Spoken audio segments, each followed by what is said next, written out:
Santita? I am. Okay. I'm not seeing any video on Facebook yet, Santita. Okay, can you try again? There it is. Okay. Okay. Pam, Pam Morris-Wong, can you please talk? Yes, good morning to you. This is the day the Lord has made. Let us rejoice and be glad. Okay, I can hear you on Facebook. Thank you both. Great. Okay. Wonderful. Yeah, I was in Gary, Indiana at the Women Empowered Conference emceeing last night. Oh, wonderful. Dr. Ludella Evans-Reed and Vernon Oliver Price were honorees. Oh, wow. Would you please mention that? It was beautiful. Please mention that. Okay. Please Rise mention Above that. Conference. It was beautiful. Please mention it, because I certainly always want to acknowledge them. Okay? And I'll lead you into it. Okay. Okay, sorry, just trying to get these last. I have to get scores in and all of that.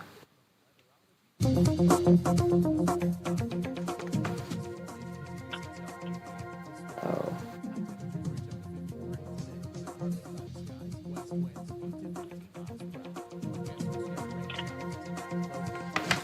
Okay.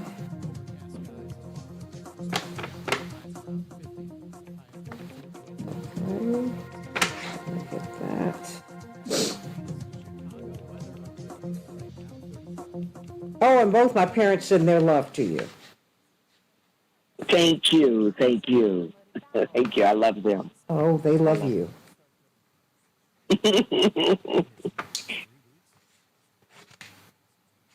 Okay, so I got that.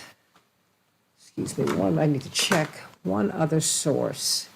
Because they just released this, the police officer who shot and killed Dante Wright, a young man, just after the 21-year-old, the kid, who was killed just after George Floyd about a year later. The officer who killed him was just released after 16 months in jail. Just released. Just released. And his mother's had a stroke. The family's had a really, really hard time. Well, hey, you can understand that. It's a lot. But the person that killed him is released and going on about their life. Going on about her business. Yeah. So there's that. Yes.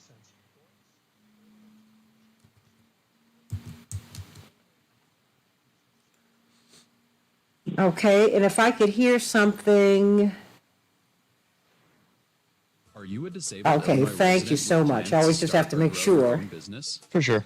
This message is for you. From now until May 1st, the 36 Squared Business Incubator is accepting applications for the Disabled Entrepreneurship Boost Award. Winners will receive up to $1,000 in funding to help launch or grow their business. To qualify, you must be a disabled Illinois resident with plans to start or grow your own business in 2023. To apply or for more information, go online to 36business.org. That's 36business.org.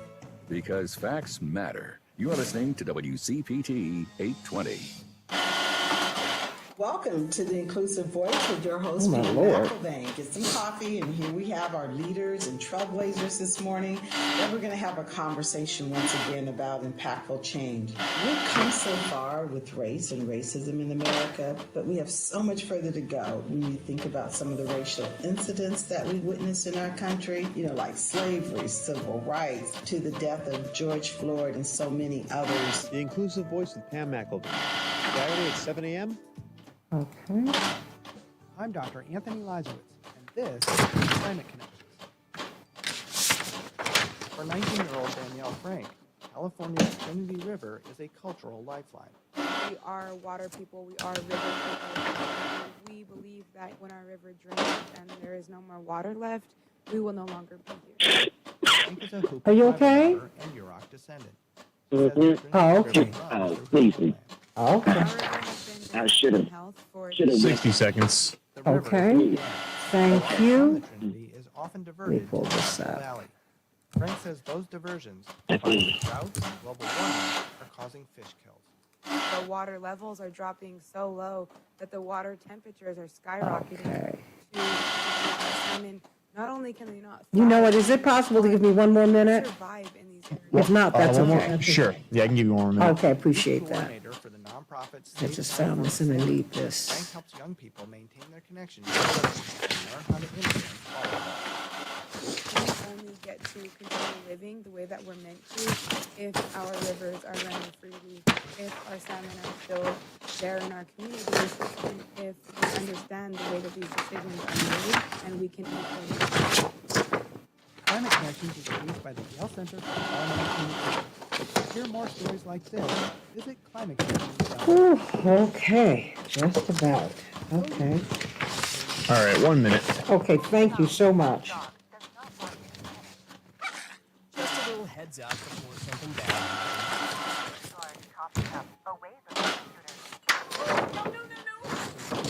More control.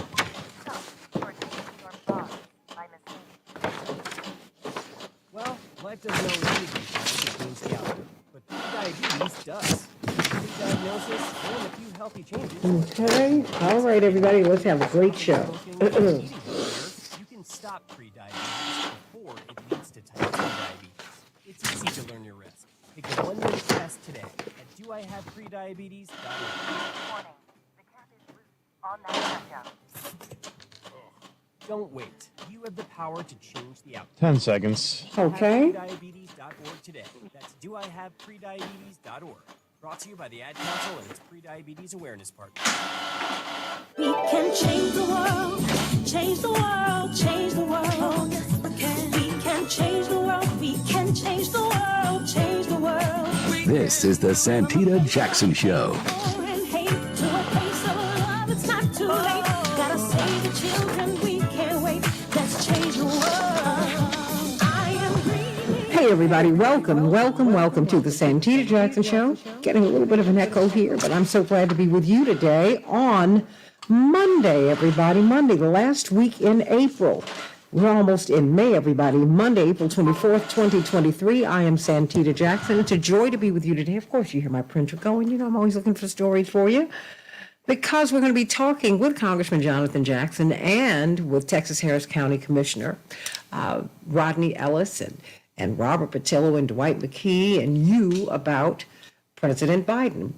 He is reportedly going to announce his plans to run for re-election. And it's incredible that we have two candidates in the Republican and Democratic parties, the front runners, so to speak, who are the American public are not enthusiastic about them. In fact, they prefer to have other people. So what does that say? What does that say?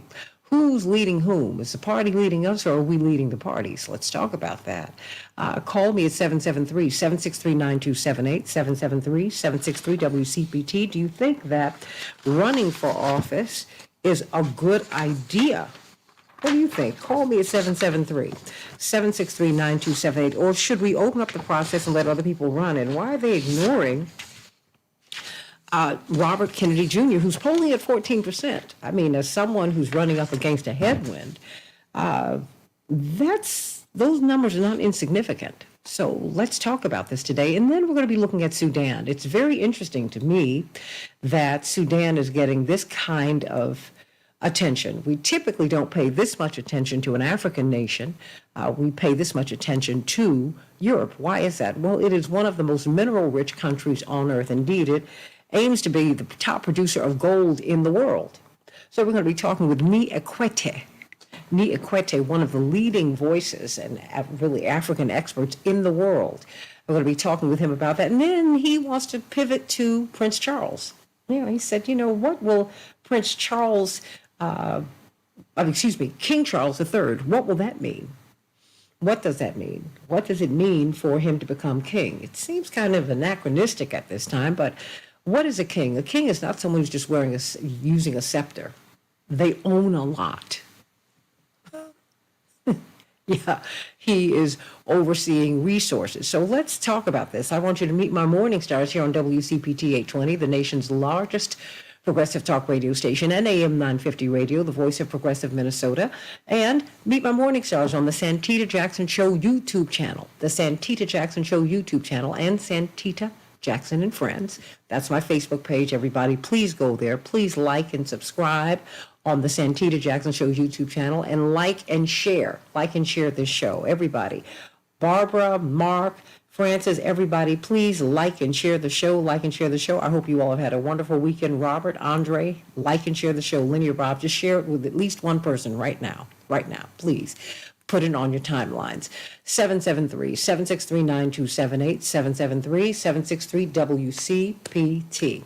Let's get right to it. We have a whole lot of headlines for my AM 950 radio family. Got some pretty surprising news. Kim Potter, the officer who killed Daunte Wright,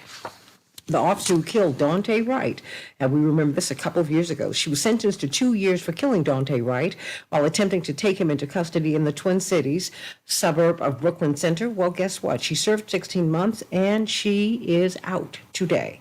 Potter and another officer pulled him over, as you remember, young black man, for hanging air freshener and expired tags in his window. And this criminal complaint actually has been amended, everybody.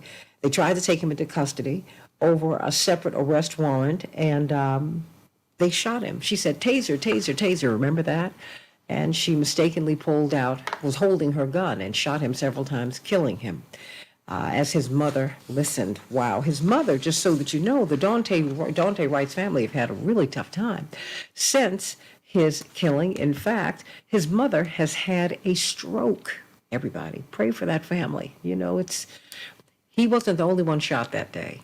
God bless him. God bless him, everybody. President Joe Biden, as I shared at the top, is preparing to formally announce his bid for a second term this week. Sources tell CNN that final edits have been made to an announcement video likely to be released tomorrow. We'll be talking about that with Congressman Jonathan Jackson, Robert Patillo, Texas Harris County Commissioner Rodney Ellis, and so many others, Dwight McKee, and you. That's right. I want to hear what your thoughts are. House Republicans are abandoning a years-long push by their party to pass a federal abortion ban and are exploring other ways to advance their anti-abortion agenda. A remarkable shift that underscores how the GOP is wrestling with how to approach the topic ahead of the 2024 presidential season. After a week of heavy fighting in Sudan between rival military factions, the Biden administration moved to evacuate U.S. government personnel from the region over the weekend. Secretary of State Antony Blinken said that all U.S. personnel and their families had been evacuated and that operations at the U.S. Embassy in Khartoum have been temporarily suspended. And those are just some of the headlines on the Santita Jackson Show. Indeed, you're not out of the woods yet with this mifepristone, which is not just an abortion pill. It is a pill, everybody, that is used to resolve miscarriages. If you have any debris left in you behind a miscarriage, it could kill you or render you sterile forever, everybody. And interestingly enough, Israeli Prime Minister Netanyahu has picked a self-described racist, May Golan, as the Israeli diplomat in New York. You can't make this stuff up, everybody. I want you to call me at 773-763-9278. Well, we've got some good news from this woman with a big heart. Oh, my goodness. It's also a new heart. We love it. We love it. We love it. Pam Morris Walton, author of the book 57 Days, Wait for a New Heart. And what is the rest of the title? Wait for a New Heart sparks a spiritual journey of faith and love. Now, you were with two of our favorite people, icons in our community. In fact, yesterday they were honored. In fact, the Oliver family, you know, they look just like my mother's people, right? I know. Loretta Oliver, all of them look like my mother's mother. It's every time I saw them, when I saw them as a little girl, as a child, I was like, they look like. They look like, when I would see Dolores Huerta, she looked like my father's mother. But the Olivers look just like my mama's people. Ooh. How about that?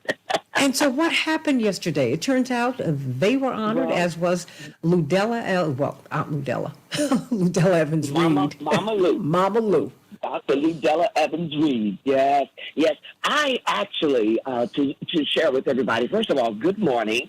I spent Saturday, I flew to Atlanta Saturday, first of all, to be part of the program of the gospel queen of quartet, Evelyn Turntine Agee, was honored in a musical tribute. And I appeared on that program. It was wonderful. Came back home Sunday morning, my broadcast, and then from there to Gary, Indiana, to the Women Empowered Rise Above Conference 2023 at the Love Feast Church of God in Christ. I love it. And Mama Lou Evans, yes, she did an inspirational testimony. Oh, my God. Was honored, and Vernon Oliver Price. And it was absolutely outstanding. The church was full. I had the honor of hosting. Stop it. I brought my husband in and that, and Lady Linda Bellany was over this wonderful event. It was really a blessing. It was a beautiful evening. Well, let us dedicate the show to them today. To Ms. Vernon Oliver and to Mama Lou, Ludella Evans Reed. We love them both so much, and they have done so much to keep us lifted up in our lowest moments and take us higher in our highest moments. We love them, love them, love them. What is the good news today? Great people. The good news today, Santita, and thank you once again, is the guardian of your soul. The guardian of your soul. We've all heard Santita give the news of what's going on, what's going to be talked about. And when we look at all that's going on in the world, it's easy to live worried and afraid. We watch the news. We see the natural disasters, the sicknesses that are going on. You heard the news. You heard what she said about the gentleman, the young boy that was shot, and his mother having a stroke. There's accidents. There's conflicts between nations. If you were on your own, you would have a reason to live worried. If you were on your own. But the scripture says you have turned to your shepherd, the guardian of your soul. You are not in this by yourself.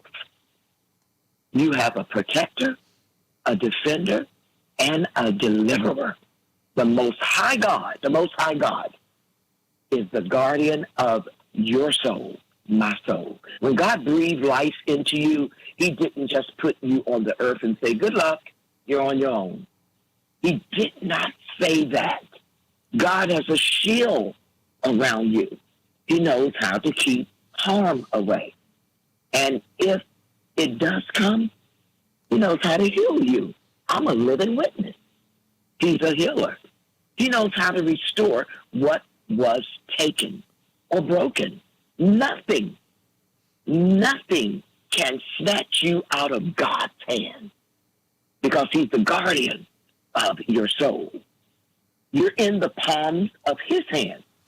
You're not at the mercy of fate. You have a guardian, a protector, a God who promised he will rescue you from every trap. There is a God watching over you who will rescue you from trouble. In Psalms, in the 121st chapter, it says your guardian God is right by your side. He's not just by your side, but he's by your side to protect you. He didn't say you wouldn't have trouble and have to face these things, but he did promise that he will rescue you from the trouble. You don't have to worry about your future or be afraid of what could happen. God has a hedge of protection around you. He is the guardian of your soul. That's it. Good morning, everybody. It is a good morning indeed. When you know that you are protected. Yes. Yes, you're protected. Hallelujah. Yeah, I love Pam Morris Walton, even as she has gone through. She was pulling me and all of us through, and we thank God for you today. Thank God for you and your healing. And I can't wait to see you in the next few days. And please give Mr. Walton, who we love, all of our love. I will. Because he is a fine I husband, sure will. and we just love him. Love a man who's big enough to be with a big woman. How about that? Huh? Love it. Thank you. That's right. Thank you. Thank you. Absolutely. Continue having a great program, great show. Love you, Santita. I love you. I love you, everybody. Sending her and you all so much love today. We've got Dr. Shanina Knighton, infection preventionist, registered nurse, college lecturer. She does so much. I came across a story just as I was going on to air, and and it made me think of you, Dr. Knighton. Because you are very much into clean living. You're not just, keeping your hands clean, keeping your body clean, but eating clean. And there's an NPR report that says that, if you had a urinary tract infection, well, you're in good company because about 60% of women in the United States at least develop one in good time, in our lifetimes. But guess what? They're making a connection between UTIs and the meat supply. You've always talked about our meats having a lot of, being heavily vaccinated, heavily medicated, the animals and on and on and on and on. And I'm just wondering about that. What should we do? How can we make sure that we're eating cleanly? Is it do we just buy organic just reflexively? And that's expensive. Dr. Knighton. Yeah, so I just want to, good morning. So I want to say that there's been a connection for quite some time between urinary tract infections and chicken for women.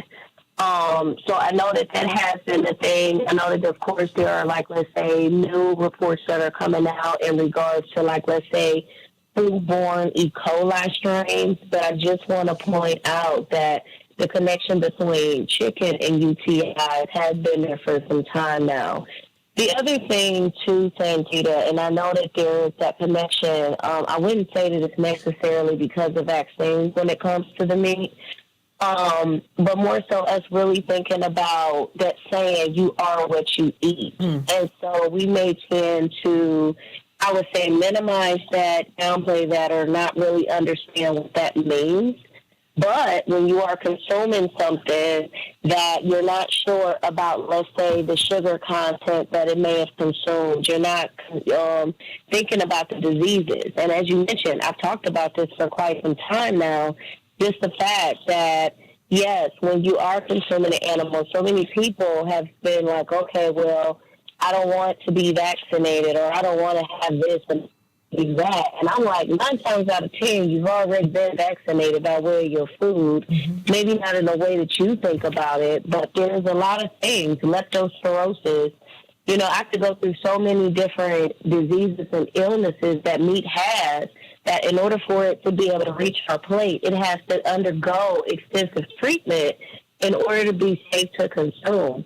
And so when you think about that, how is that altering us? And so we don't talk about, when we look at, let's say, antibiotic-resistant organisms, which right now we know is a tough thing that we're fighting right now, when our antibiotics cannot kill all of the diseases because we've had an overuse of them. And so that somewhat comes from the fact that animals are also being not vaccinated, but let's say medicated, meaning they're receiving antibiotics. And if you're giving antibiotics to animals and then you're consuming those animals, then you're also getting a passive dose in a way of whatever it is that that they're consuming. And so I know that there is, let's say, studies that are surrounding these areas, but maybe not enough to understand what the long-term consequences are for us. But this is why there is such, let's say, a halt on every time you go to the doctor and see some yellow or green phlegm, it's not always indicative of a bacterial infection. Every time, let's say, someone has sediment in their urine, it's not always indicative of a urinary tract infection. And so this is why, one of those reasons why you're starting to see more healthcare facilities crack down on use of antibiotics, because if something more dangerous comes that is a bacterial germ, it's going to be very hard to kill it, because we've used, let's say, all of the tools in the toolbox by way of antibiotics. And so when we're looking at UTIs, and like I say, there being that overaccumulation of Canada, which is, the yeast that is in the flora, it's a combination of things. So it's not just all meat. It could be the sugar that the meat is consuming, specifically animals. And it's also what we're consuming as sugar as well. So that builds up that yeast for a woman in that particular regard. And even sometimes men. We have got to watch out. So what would just in about a minute, how should we select our food? I mean, should we move toward vegetarianism? I mean, many of us don't wash our vegetables, or we don't wash them properly. I mean, how can we protect ourselves against food? How can we have the most helpful food that there is? So one of the things that I can tell you, and I know, Pete, this is an unpopular opinion, but I continue to always talk about cleanliness. Cleanliness is important, especially when you're talking about food. And I had brought up this scenario a few times of if you got a pack of chicken in a drawer and let's say the raw chicken juice spilled and your child goes to pick up the apple and consume it, that's the easy way for somebody to get E. coli because they've been exposed to, let's say, a contaminated surface inside of the drawer. Someone also, too, not cleaning off surfaces after cleaning them could be another big challenge that comes up. When you look at, let's say, you don't know what people put on the surfaces. You don't know what they have on their hands. So oftentimes when you are putting things on surfaces, you don't know what may have been in that. How people sit their babies in that top part of that rack. If a baby has a nasty diaper and you've now set your eggs there or set your apples there or something that you're going to consume, that's an easy way to consume E. coli. So I'm giving a couple of scenarios to say that one of the first important places of where to start is thinking about what food as well as your hands touch what surfaces and making sure that you are properly disinfecting them as well as making sure you are properly cleaning your hands. And that is a good start to make sure that you are decreasing your risk for E. coli, even though we have a long way to go and much more tips to share. Dr. Shanita Knighton, everybody. Hey, Dr. Nina, HEYDRNINA. Hey, Dr. Nina. She's going to give you a lot of great information that you need. Sending you so much love today. Let's talk about Sudan. Did you know that they're one of the top producers of gold in the world? Maybe that's why they're all over the news in the United States. Yeah, that's right. That's who they are, because we never pay this much attention to Africa. And what will a woke King Charles III do? I mean, can he really become king unless some people are calling for reparations? I mean, so much of British wealth is based upon colonialism. In fact, all those jewels, they come from India and Africa. Call me at 773-763-9278. 773-763-WCPT. Back with more of the Santita Jackson Show in just a minute.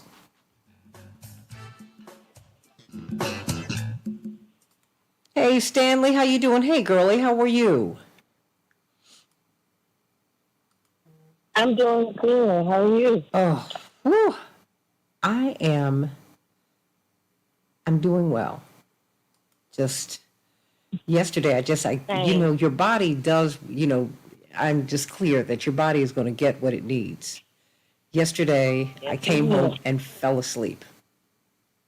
That was it.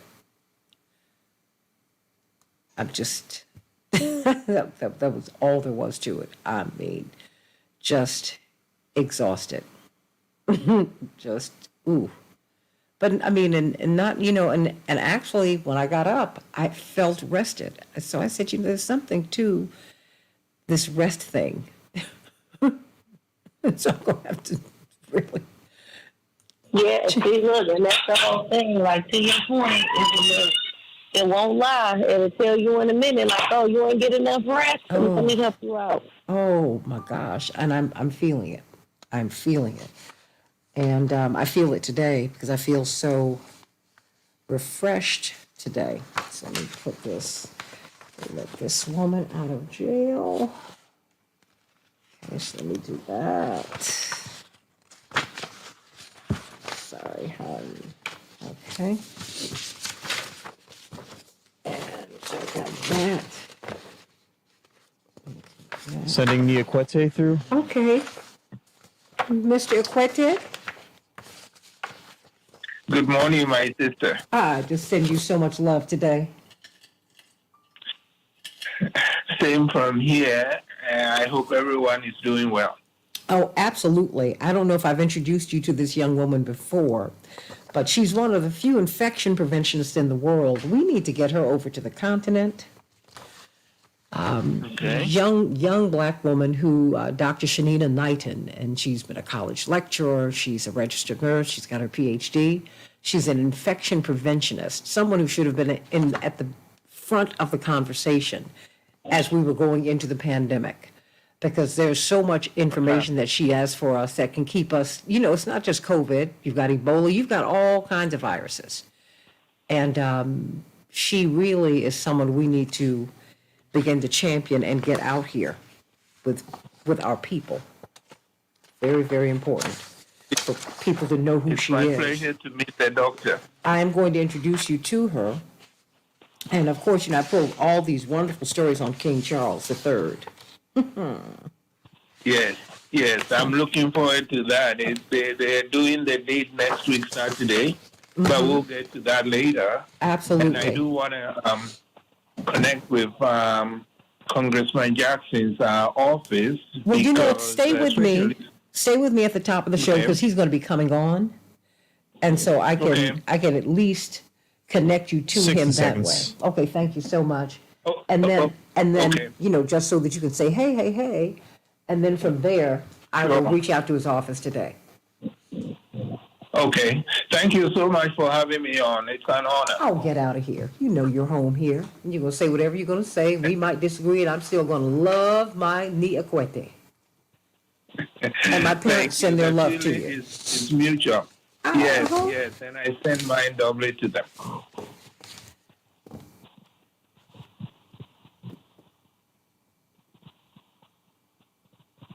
I was trying to take them something to eat. And my mother said, "We wonder what happened to you." I said, "'Twas not I." So let me do this. 10 seconds, everyone. Okay, thank you so much. Everybody like and share. I'm on Twitter at Santita J. And of course, Santita Jackson and Friends. Santita Jackson YouTube channel. Change the world, we can change the world, change the world. This is the Santita Jackson Show. War and hate to a place of love, it's not too late. Gotta save the children, we can't wait. Let's change the world. I am breathing. Hey everybody, welcome to the Santita Jackson Show. WCPT 820, the nation's largest progressive talk radio station, and AM 950 radio, the voice of progressive Minnesota. Let's talk about Sudan. Let's talk about King Charles III. That's right. Let's talk about that. I think, do we have Chaparral up with us right now? I will get her on for the next hour. I'm sorry. Okay, no worries. We'll get her on at the next hour. But I want to, of course, bring back someone who is no stranger to this show. Indeed, he's one of the leading voices. He's an Africanist, if you will, someone who's a leading voice and leading expert on Africa, on the continent, and on the countries therein. He's been on this show before. I'm so glad that he was able to make time to be with us today. George Washington University, of course, at Howard, we have to claim you. I'm just saying. Brilliant academic. I met him many, many years ago when he was working with, may peace be upon him, Randall Robinson at Trans-Africa, doing so much. They have done so much down through the years to make us aware of the continent and of the countries and the issues, the wealth. The wealthiest continent on earth is Africa. And so I said, let me reach out to him because I want to know why we are so concerned about democracy and all of this in Sudan. So we never really care about that in Africa and in these other countries unless there's a financial incentive. Yes, I said it. And then I come across these interesting stories about Sudan. Recorded the highest gold production in 2022.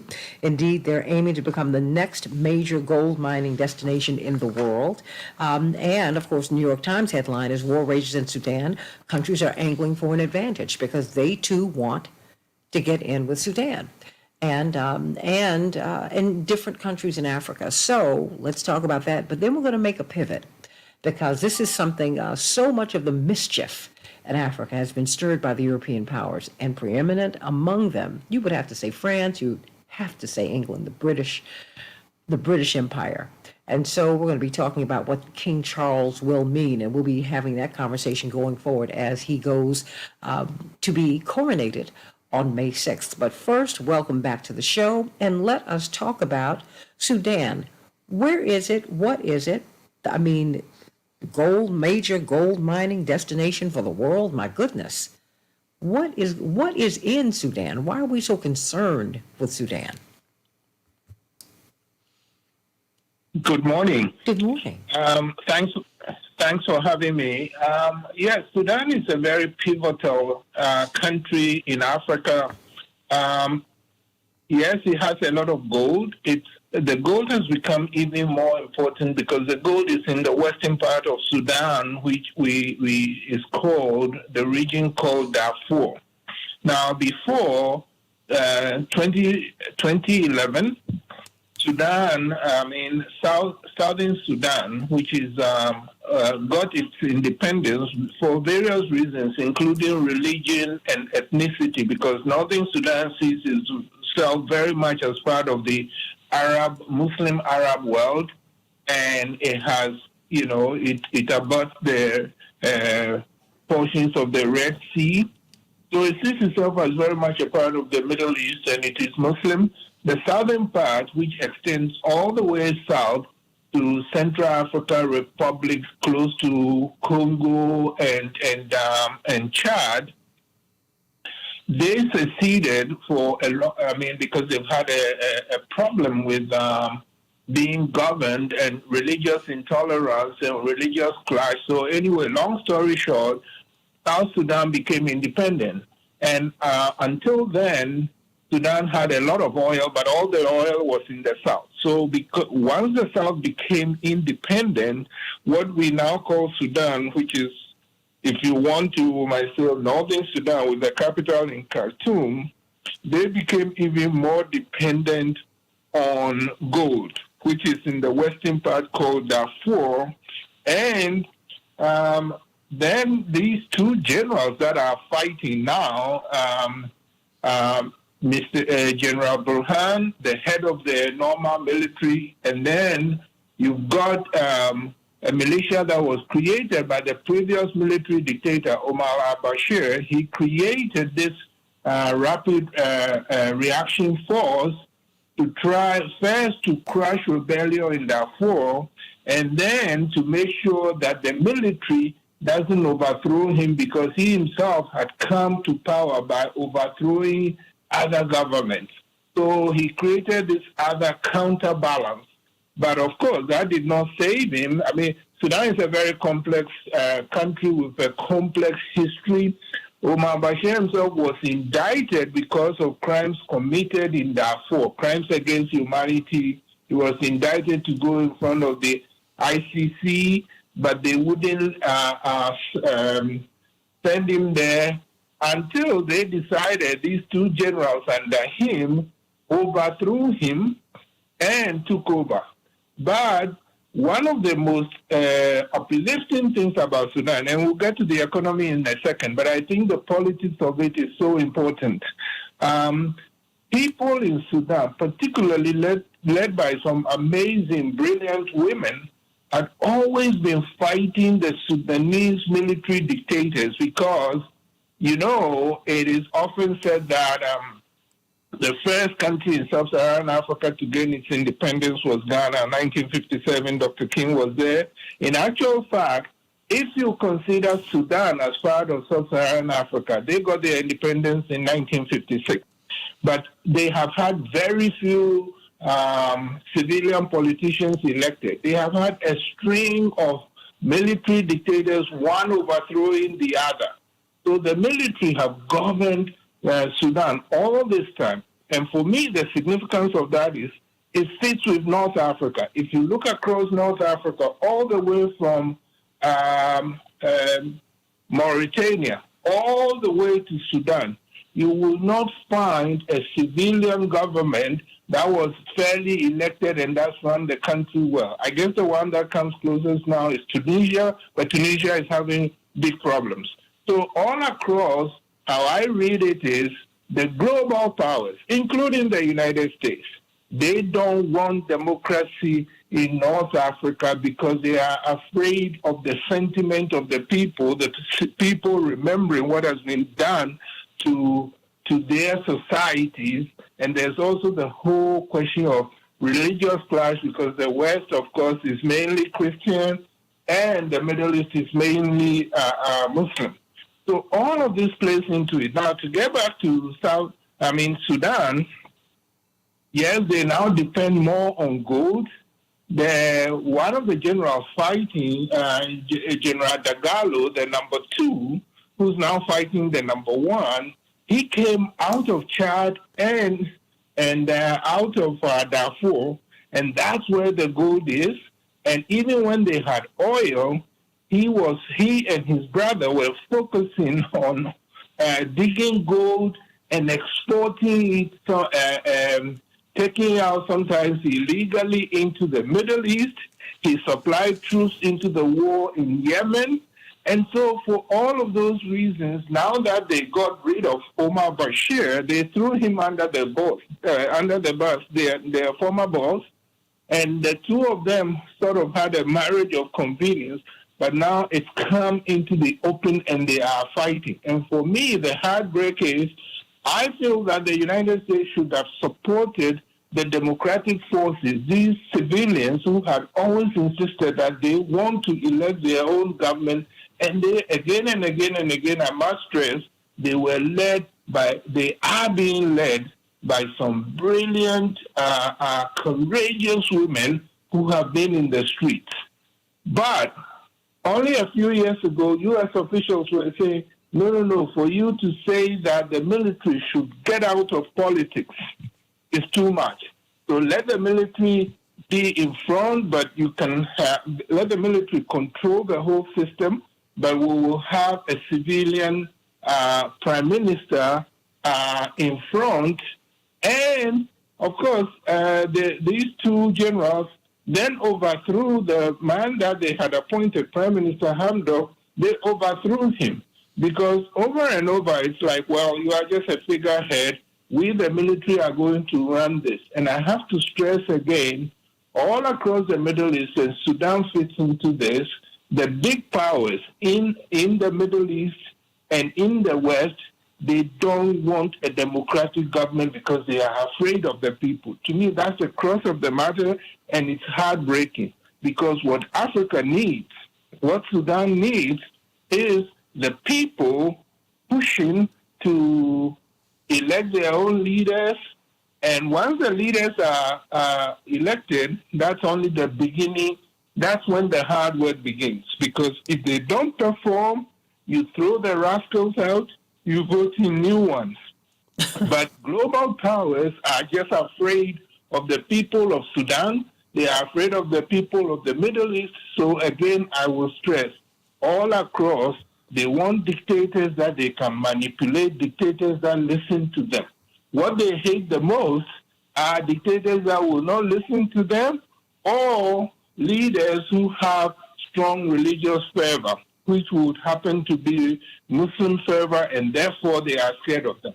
They want dictators they can control, and that's the crux of the problem. And it is looking down the line.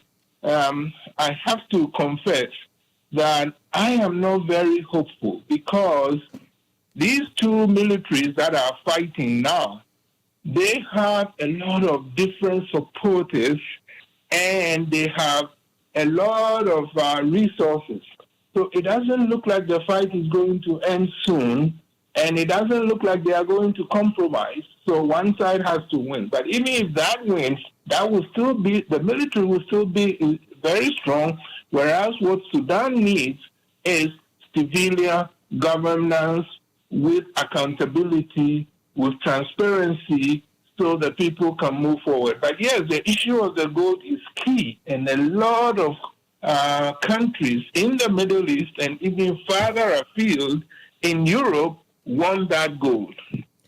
And that's a big chunk of the problem. We're talking with Nia Kwete, one of the leading experts on the African continent, and we're speaking about Sudan. That's at the top of the news. And my question has been, why is Sudan, an African country, at the top of the news? And I said, let me follow the money, which is what you should always do. And so just before we pivot to King Charles III, what would you, as we follow the news, as we follow the American news, as we follow the American corporate media, and where they're directing us, where should eyes be fixed in this conflict? I think our eyes be fixed on Congress. I think our eyes be fixed on the State Department. And the question that we should direct at them, an important question. Are you for democracy in Sudan or are you not?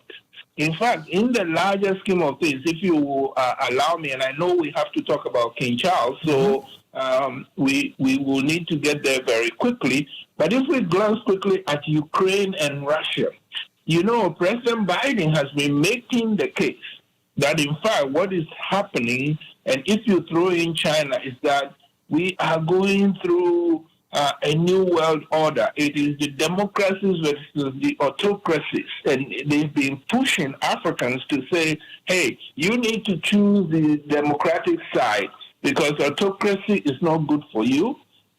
They may not mean it. I hope they mean it, because I agree with them that as an African, I can tell you that Africa's greatest need is transparent democratic government where those who don't perform are thrown out. But you cannot say that you want democracy, Africans to choose at the global level, the democratic side. You cannot brag that the United States and the West are democracies and Russia and China are autocracies. And then when you get to Africa, you support dictators, especially in North Africa. So I think, yes, I think that everybody listening to this show, I think that people should put pressure on the administration and on Congress, because Sudan is very important. This is going to go on for a while. The side that should win, let me say again and again, the side that I want to see win is the democratic forces led by a lot of civilians, the doctors, those brilliant women I'm talking about. They need to win, but they need U.S. support. And I am saying the U.S. has been playing footsie with the military. They played footsie with even Omar Bashir, who was overthrown and is in prison. And the U.S. was telling the civilians, when they had said that Burhan and Dagalo, who are now fighting, they should step up so that civilians can have control. The U.S. has been saying, no, that's asking too much. Let the military stay and you just run the country the way they tell you to. So I think, in my opinion, we should focus on pushing the U.S. to clearly and loudly support democracy and mean it in the Sudan, because otherwise I don't see how things go well when the military are in charge. You look through all over Africa and tell me a military leader in charge of an African country that has done a good job is not going to happen. Well, what about corporations? Because it seems that they're very much at the heart of this as well, right? I mean, our government really effectively acts on behalf of corporations. Do you, off the top of your head, know which major Western corporations are in Sudan, or are they just too numerous to mention? They are too numerous to mention, but of course, then the corporate angle that grabs me, this is the second week of when this war exploded between the two parallel militaries in Sudan. And the thing that has worried me and grabbed me is how badly I think the corporate media is covering the issue. That has worried me a lot. So in terms of corporate angles, I'm looking and say, no, but you are leaving out a lot. They will have you think that you will hardly see any mention of the American role, except 2 days ago when Biden sent the military across the Red Sea into Djibouti to try and extricate the American embassy officials and then get in touch with about 16,000 Americans spread across Sudan. That's only when they link the U.S. And my point is the U.S. has been involved, but they've been supporting the military and telling the civilians don't ask too much.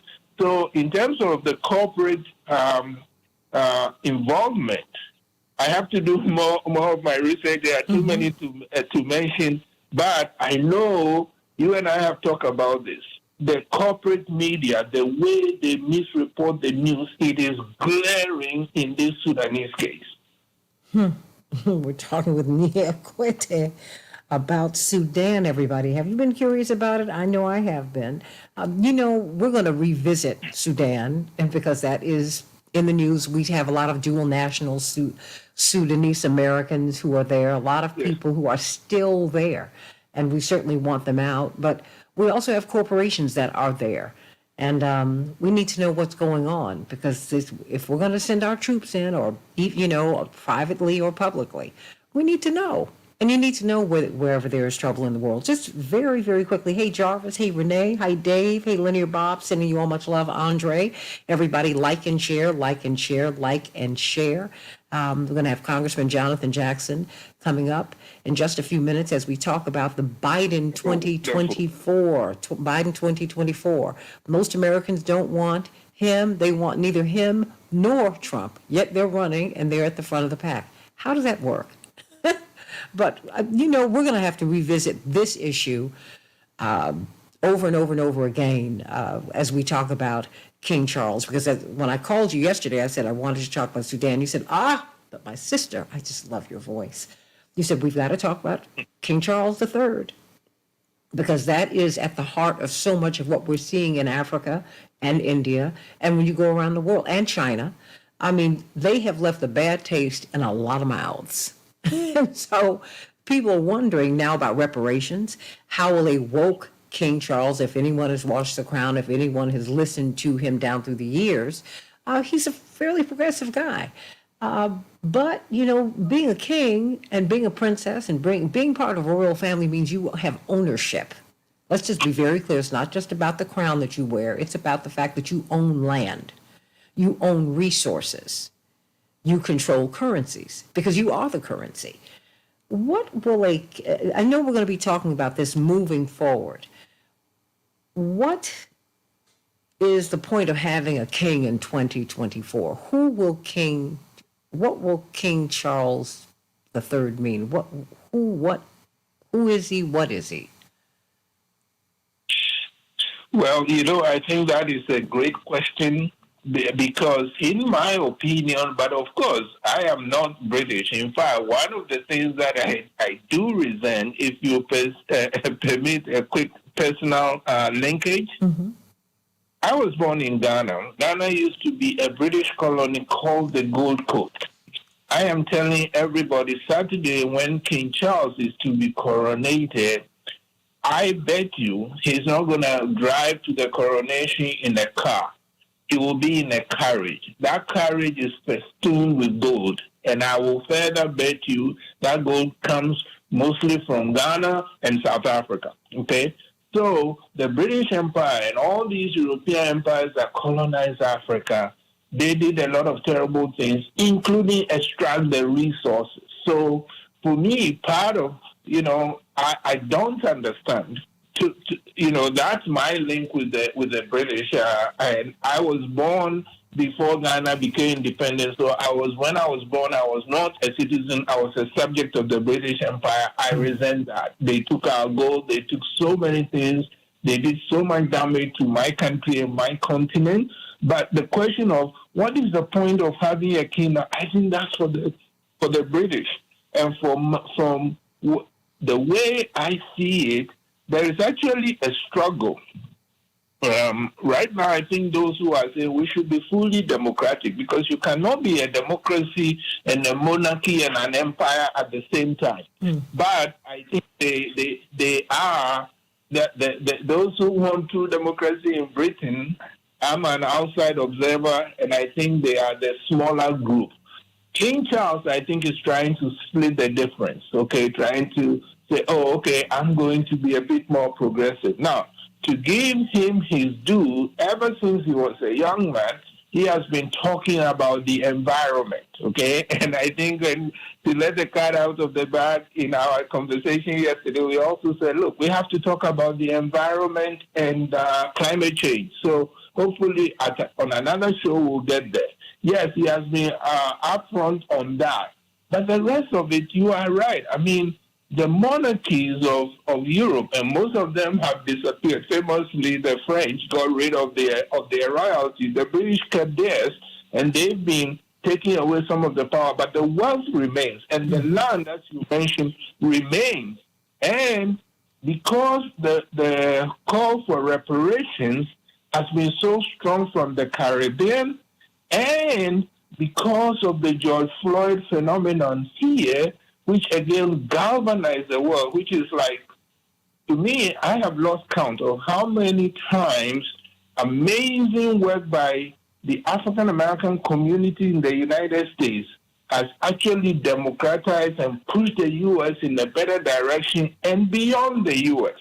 So the George Floyd Black Lives Matter has washed over Europe, has washed over Africa, and pushed for good things. So King Charles has come out now because there's a lot of talk about slavery and reparations, because what happens, police brutality to black people in this country rose out of slavery. Slavery was very much a European enterprise.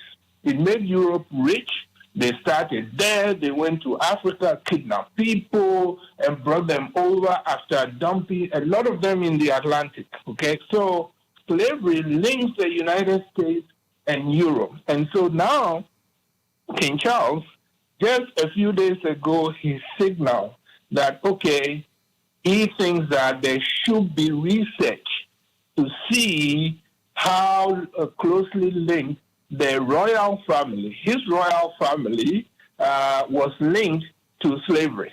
And people a lot of people are jumping up and down and say, yeah, oh, okay, it's going to be more transparent. I don't think it is near enough. Well, hold on. Again, I got a hard break. But, you know, we're going to continue this conversation. I promise you, you're going to come back, Niakwete. Coming up, should Biden run? Should Trump run? Back with more of the Santita Jackson Show in just a minute. I'm sorry, I had a hard out. Oh! I'm like, what? Look at all this that you're saying. This, you got me all wound up like you got me wound up yesterday. Now that's kind of right. I'm hoping I get the congressman will come on so I can say hi to him, and I thank him for serving on the Africa subcommittee. On foreign relations? Yes, because that's where he is. I am so happy. When he was running, I was saying, oh boy, I hope he wins. As soon as he won, I was saying to people, is he going to serve on the Africa subcommittee? So he and I haven't met, except when you and I have discussed him briefly, and I have been dying to meet with him and talk to him. But first and foremost, thank you very much for serving on the Africa. Sending Congressman Jackson through. Well, let me introduce you to him. He's right here. This is my baby brother, Congressman Jonathan Jackson. I know it makes him crazy when I say that, but I just remember him as the baby. We shared a room until I was 7. Sending you so much love, my brother, today. How are you? Love you more, Peter. I love you. Love you more. All is well. Congressman, I wanted to introduce you to Niakwete. I met him many years ago when we were all arrested going to at the South African Embassy. Of course, I was arrested before you and Dad and Jesse. But he was at Trans-Africa with Randall Robinson. May peace be upon him and his great life. And he's probably the leading voice whenever I've called James Gomez or anyone about an expert on Africa and African affairs, about the continent generally and different countries in it. They've always sent me to Niequete, and he wanted to. We were just talking about Sudan and King Charles III, and he wanted to stay on to meet you because I want to facilitate an introduction. So, Congressman Jackson, Niequete, who has been at George Washington and all the major universities in the area, and Niequete, Congressman Jackson. Hello, Congressman. Thank you so much for being on the Africa Subcommittee. Well, I'm honored to be on there, and I look forward to spending time with you in D.C. So we'll exchange numbers at the end of the program. It's one of the most exciting parts of the world right now. It's going to become even more exciting. So honored to be a part of the African Subcommittee. Thank you so very much for doing this, and of course your amazing family. And so I would love to connect with your office, share notes. I've been doing this. Like I joined Trans Africa in 1981. I chauffeured Oliver Tambo. I took pictures with Mandela. I took Bishop Tutu to the White House to meet with George Bush's father. And there's so much happening on the continent. And so again and again and again, I am thanking you. We need you on the Africa Subcommittee. Thank you very much for doing that. Karen Bass did a great job, and I think she's doing a great job in Los Angeles. But we need some excellent people on foreign affairs and particularly the Africa Subcommittee. So thank you. I think we will definitely connect. I'm honored, and I know of your great work. And what I will do is I will reach out to Ed Ham today, and we will make that happen, okay, Congressman and Mr. Okwete? Thank you. Okay, I will absolutely do that. All right, sending Shapiro, Dwight McKee, Attorney Patillo, and Commissioner Ellis through. May I be released to go to my doctor's appointment? Yes, you may. Yes, you may. But I will call you a little bit later today. Absolutely. I'm looking forward to that. I should be done with the doctors by the afternoon, and I want to thank you. And we have a lot more issues coming up. Absolutely. Well, we have to continue to talk about the coronation that's coming. So that is what we're going to do. Yes. And what all of that means. And I'll do my research. Oh, of course. That is what you do. Sending you so much love. Thank you. Thank you. Bye. Absolutely. Okay, Congressman Jackson, I want you to lay things out for us. We're going to have Commissioner Ellis. Commissioner Ellis, I just sent you a text. I was going to not let you come on today since you're not feeling your best. We can always let you go. I'm like your brother. I'm not going to stay on long, but I'm going to stay on. I know I have my commission meeting tomorrow, but hey, anytime I can be on the air with two great personalities like you and the congressman, I am going to get up. Oh, bless your heart. I'm behind my brother. And bless his heart. But Congressman, we have Commissioner Rodney Ellis. I'm about to call you all by your first names. Oh. My Commissioner, Senator Ellis. Congressman, I think I rode too much this weekend. I put in 30 miles Saturday, then 20 miles Sunday before rushing the church. I said, "Now I better remember, I can't ride my age every weekend." Yes, you can. Would you all please explain to me why you all love riding bikes so? You really love it. Clears our heads, right, Jonathan? Yeah, it's a sanctuary where you get out on those trails. Uh-huh. Okay. Yeah. And it's low impact. Great community of people. 60 seconds, everyone. Okay, who do we have? We have Shapiro, Attorney Patillo, Commissioner Ellison, Congressman Jackson, and Dwight McKee. Okay, fantastic. Okay, we'll get right to it. Hey, Shapiro. Good morning. Okay, we'll get right to it.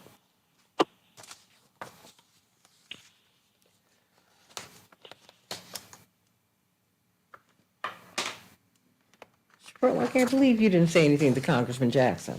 You know, you've got so much to say always.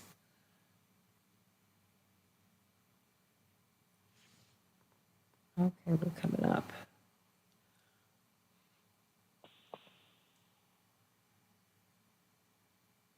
We haven't had that coffee yet. 10 seconds. I didn't even know that's why people drank coffee, to wake up. I had no idea. I thought they did it for the taste. Shows you how out of it I am. Can change Stand the by. world, change the world, change the world. We can change the world, we can change the world, change the world. This is the Santita Jackson Show. And hate to a place of love, it's not too late. Gotta save the children, we can't wait. Let's change the world. Hey everybody, welcome to the Santita Jackson Show on WCPT 820, the nation's largest progressive talk radio station, and AM 950 Radio, the voice of progressive Minnesota. I am Santita Jackson. It's a joy to be with you today. I want you to meet me on Twitter, at SantitaJ, on Facebook, the Santita Jackson and Friends page, Santita Jackson and Friends. That's the only page I've got. And the Santita Jackson Show YouTube channel.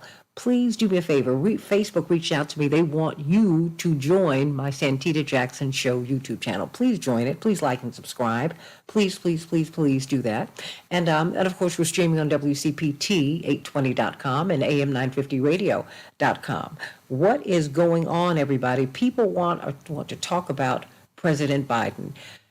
Apparently, he's going to run for president again. What do you think about that? The majorities don't want Biden or Trump, and yet they're the leading figures. I want you to talk to us about that today. 773-763-9278. So many people want to speak with Congressman Jonathan Jackson. I'm so glad that he's with us today. Texas Harris County Commissioner Rodney Ellis, Dwight McKee, and radio host and Rainbow Push Atlanta, Attorney Robert Patillo. Got a lot to talk about. I want you to call me at 773-763-9278. What is your opinion? There's another seat at this table. It's open, and you should occupy it. Let us know what your thoughts are. 773-763-9278. Let's get to a few of these headlines, everybody. President Joe Biden, at top of the news, is preparing to formally announce his bid for a second term this week. Sources tell CNN that final edits have been made to an announcement video likely to be released tomorrow. House Republicans are abandoning a years-long push by their party to pass a federal abortion ban and are exploring other ways to advance anti-abortion agendas. A remarkable shift that underscores how the GOP is wrestling with how to approach the topic ahead of the 2024 elections. After a week of heavy fighting in Sudan, a leading producer of gold in the world, everybody, between rival military factions, the Biden administration moved to evacuate U.S. government personnel from the region over the weekend. Secretary of State Antony Blinken said that all U.S. personnel and their families had been evacuated and that operations at the U.S. Embassy in Khartoum have been temporarily suspended. Of course, we are finding out that Kim Potter, the officer who killed Daunte Wright in Brooklyn Center, just outside of Minneapolis, St. Paul, well after serving 16 months, after having sentenced to 2 years for killing Daunte Wright while attempting to take him into custody, she has been released. She will be released today. Potter and another officer, as you recall, pulled over Wright, young black man, for a hanging air freshener and expired tags, according to an amended criminal complaint. Then they tried to take him into custody. She shouted, "Taser, taser, taser." It was actually a gun. She shot him several times and killed him, while his mother overheard it on the phone. Wow. Everybody, what do you think about that? What do you think about that? 16 months, a young man's life snuffed out, and indeed, Daunte Wright's mother, the family has had a horrific time. Daunte Wright's mother had a stroke behind all of this. She said, "I can never hug my child again, but Kim Potter will be able to hug her children over and over and over again." In Chicago, 51 degrees, mostly cloudy. Minneapolis, St. Paul, 49 degrees, partly cloudy. In the NBA, it's playoff time. All right. The Timberwolves did it in overtime yesterday, 114 to the Nuggets, 108. a nail biter. That's all you can say for the Warriors and the Kings. The Warriors by 1 point, 126 to 125. The Celtics 129. The Hawks 121. Who's going to get this Stanley Cup? We're going to see. The Stars 3. The Wild 2. The Bruins 6. The Panthers 2. In overtime, the Oilers 5. The Kings 4. In Major League Baseball, the Twins 3. The Nationals 1. They'll be playing the Yankees today. The Rays 4. The White Sox 1. The White Sox will be facing off against the Blue Jays today. And the Dodgers 7. And the Cubs 3, everybody. And those are just some of the headlines on the Santita Jackson Show. We have got some good vittles. I've got to get my greens and such in. I got to get that order into you. Chaparral Wells, celebrations by us. What's on your mind? Good morning, Santita. And yes, the celebrations by us, we are still cooking. And we have your greens, your mac and cheese, your mostaccioli, your Cajun pasta, your ribs, your chicken, whatever it is that you need for your events. Don't hesitate to give us a call, 708-526-4546, 708-526-4546. We're also doing our prom decor as well as also our balloon arches and our custom sweet tables. So call us at 708-526-4546. We look forward to serving you. Thank you so much, Santita. Celebrations by us. I got to get my greens in. You know I'm going to do that. Hey, everybody. Should President Biden run again? Well, I tell you what, according to the polls, there is the CNBC All-America Economic Survey poll said the survey found 61% of the public think Trump should not seek the presidency, compared to 30% who say that he should. 70% say Biden should not run for a second term, with just 19% supporting a run. But, many Americans, many Democrats say that, if he becomes the nominee, that he will fall in line. In the meantime, we're watching Robert Kennedy Jr. At 14% as he runs against a headwind. That's not insignificant, everybody. So what do you think about this? Should Biden run? Should other people run? Should Bernie Sanders run again? Should Elizabeth Warren run again? What do you think should happen? What do you think should happen? Call us at 773-763-9278, 773-763 WCPT. Want to get your thoughts today because we need to know what you're thinking and how you might vote. You could change your mind many, many times before we get into this campaign season, and we want to hear from you. We have got Dwight McKee, brilliant social scientist, Robert Patillo, WAOK, 1 to 4 Eastern Standard Time every Sunday on WAOK, the iconic talk radio station out of Atlanta. You can hear it everywhere, of course. He's from Rainbow Push, Atlanta. Texas Harris County Commissioner Rodney Ellis and Congressman Jonathan Jackson here from the great state of Illinois. Congressman Jackson, what do you make of where we are politically? Should Biden run? Should other people run? What do you think? Well, I absolutely think that President Biden should run. He has something to run on. He has a great record, although it's a bit of a fumble, if you will, leaving Afghanistan. We're out and leading the support with NATO for Ukraine, that the way President Trump had alienated people in NATO and allies, that could not have happened. Can you imagine if Trump had tried to call NATO, they wouldn't have answered? When whatever his complicated relationship is with Putin and Russia and his outright hostility towards NATO, President Biden has also said he would stand with Taiwan and forcefully defend them, even militarily so, on the international stage and on the domestic stage, being able to pass the infrastructure bill, making gun reform, the first piece of legislation in 30 years, it's going in the right direction, but pumping cash into clean energy, computer chips to talk about onshoring. So when you look at what's available and what he's done, now, do I encourage people to run? Absolutely. I think the more the merrier. Think about it, a nation of 333 million people, and we're only talking about 2 people running for the presidency. I mean, the stage should be filled, ideas should be heard, and then over time, people should make a decision. So I stand in support of President Biden, but I absolutely encourage more than 2 people to run for the presidency of the United States. 2 people out of 330 or 340 million. What do you think about these people saying that he's too old? But people don't say that about Bernie Sanders. Why do you think that is? I couldn't answer that. And I think it's the quality of the ideas and the time. Progressive agenda is winning. It's expanding. When you look at the wealth at the top and the poverty at the bottom, and the shrinking of the union ranks over the last 40 years since Reagan, now the pendulum's going to go back the other way. It's going to be more unionization talk. Wages have to rise. People don't have enough to make it. So I'd like to see it just robust, not settle for. Only person I've seen is 3 people on my news feed on potentially running DeSantis, Trump, and President Biden. There should be a lot more people interested in the process. And unfortunately, we'll have to look at the bigger picture campaign finance reform, that you shouldn't have to be able to find out how you can get your first $100 million lined up in order to run for presidency. It is unbelievable. Call us at 773-763-9278, 773-763-WCPT. What do you think about President Biden saying that he's going to run again? A majority of Americans say, well, we don't want Biden or Trump, and yet they are the candidates we're talking about. No one's talking about Robert Kennedy Jr., though, Congressman Jackson, even though he's polling at 14%. And, it just seems that some people have a harder time getting on the stage or getting heard. The corporate media, they control the narrative, just as they control the Chicago race, even though Chicagoans said, hey, we're concerned about more than crime.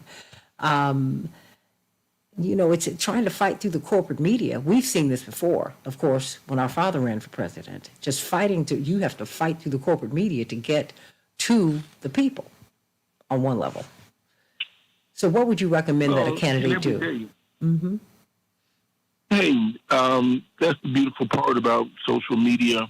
We've seen it used for the bad, but for the good is it doesn't take as long to become famous.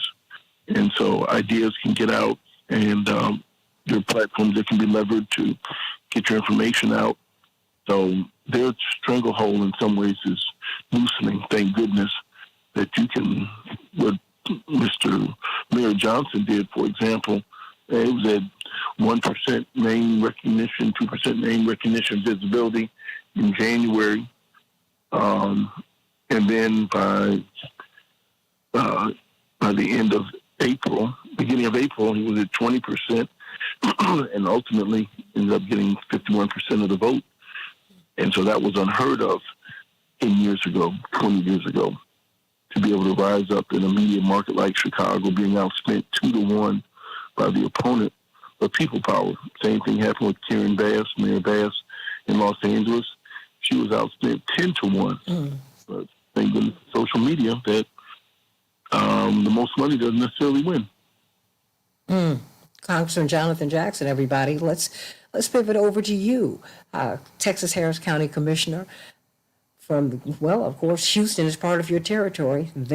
You are trying to become the third most populous, largest city in the United States. You're trying to overtake Chicago. You just might do that.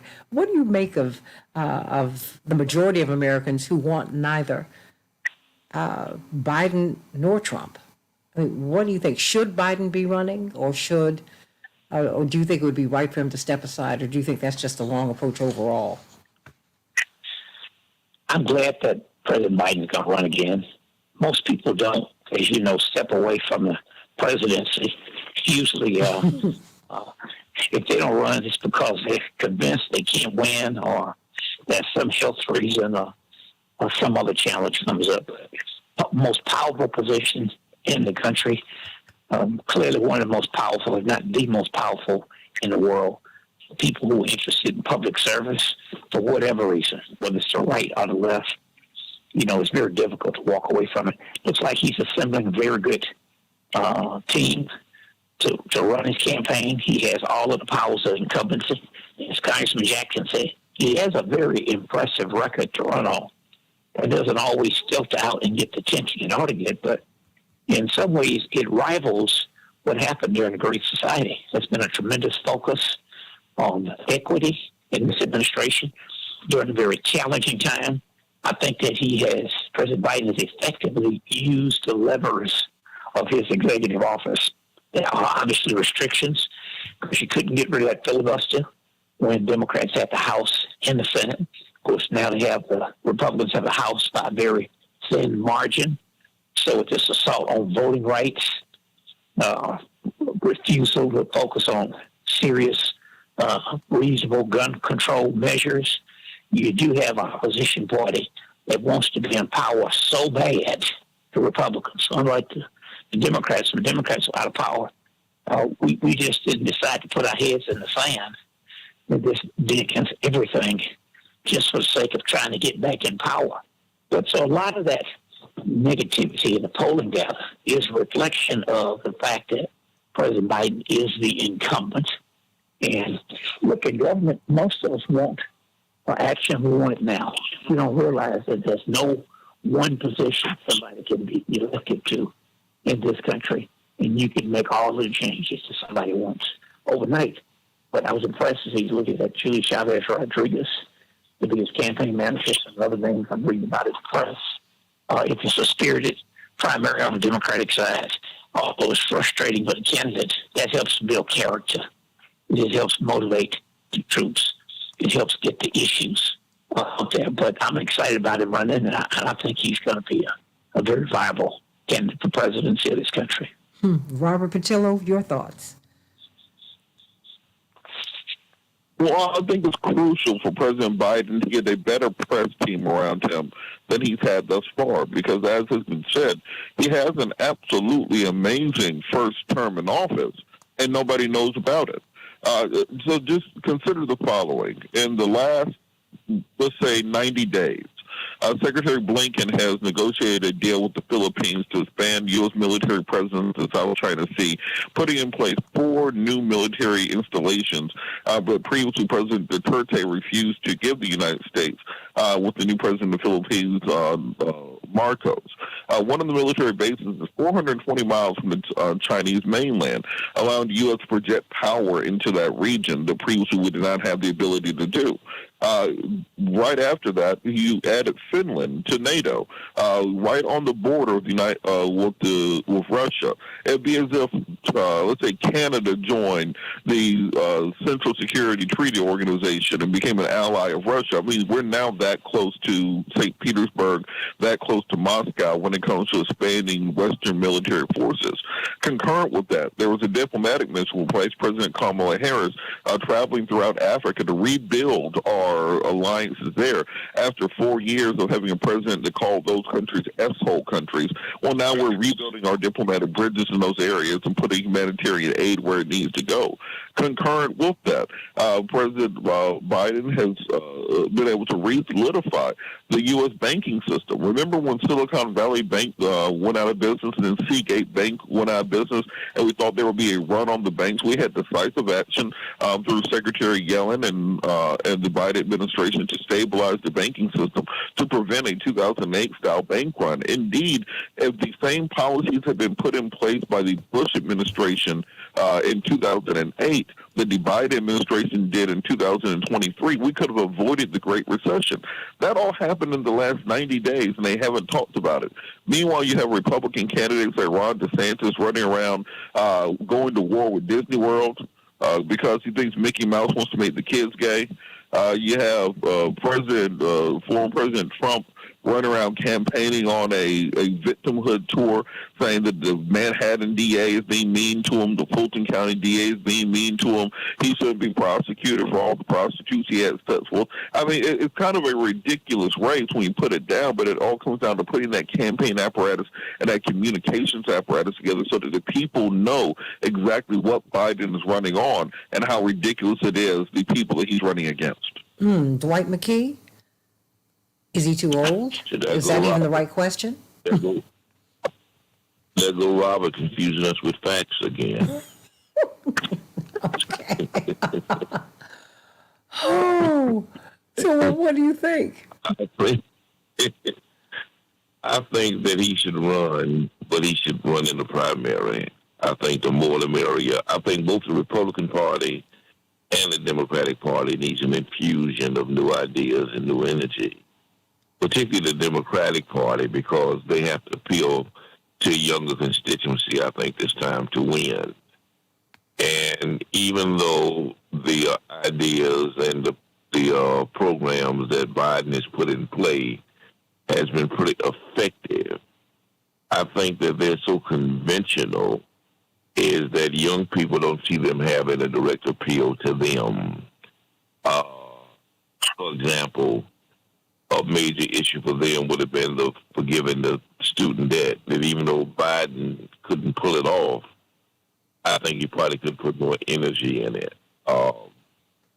I think that it's very important for young people to see the party being a little more progressive and a little more liberal in its commitment to common people, poor people, and this young generation who tends to be more to the left than to center. I think that overall Biden has done a very good job, but I think I'd like to see people run, everybody from Kennedy even to Hakeem Jeffries, for the young people to see a real infusion of new ideas. Elizabeth Warren, Bernie Sanders has a great appeal to young people, and I think that's where the margins are going to be this time. Like in Chicago, I think the margin of victory was bringing young people out, and Brandon was young enough and progressive enough to appeal to them. I think for the Democrats to win this election, it's going to be that same momentum built around broader constituency, and I'm not sure Biden really can appeal to them right.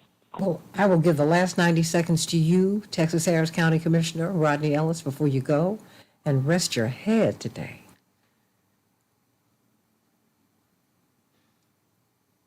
Commissioner Ellis?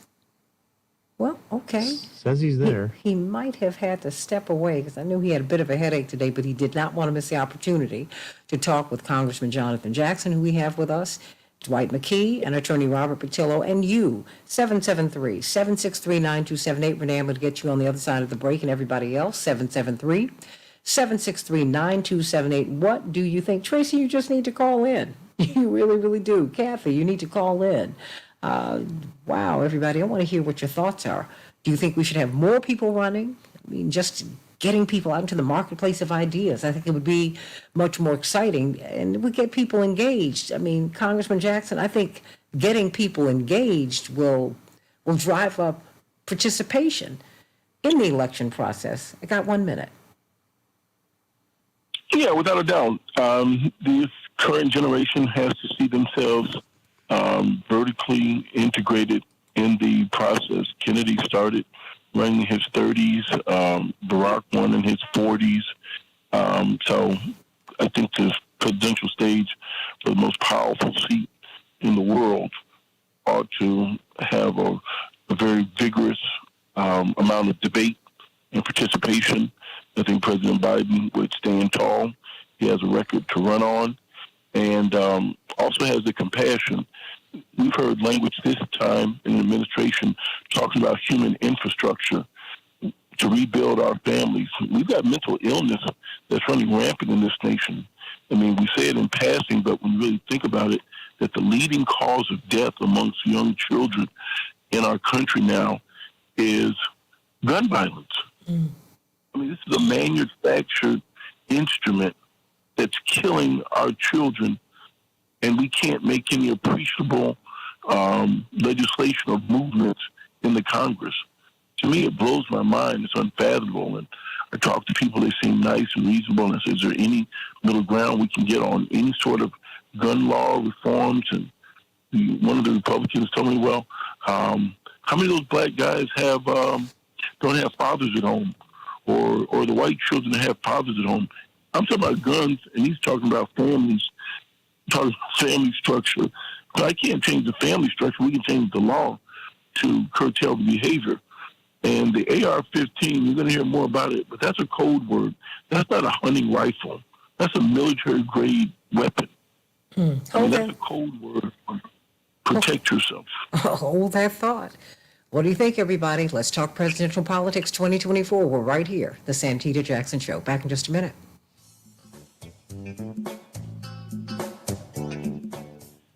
Congress Congressman, we are on Facebook Live, Dwight McKee and Robert Patillo, if you all want to continue speaking, because people love hearing the crosstalk during the break.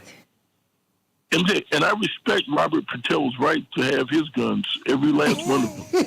You know? How many does he have? Keep him away from me.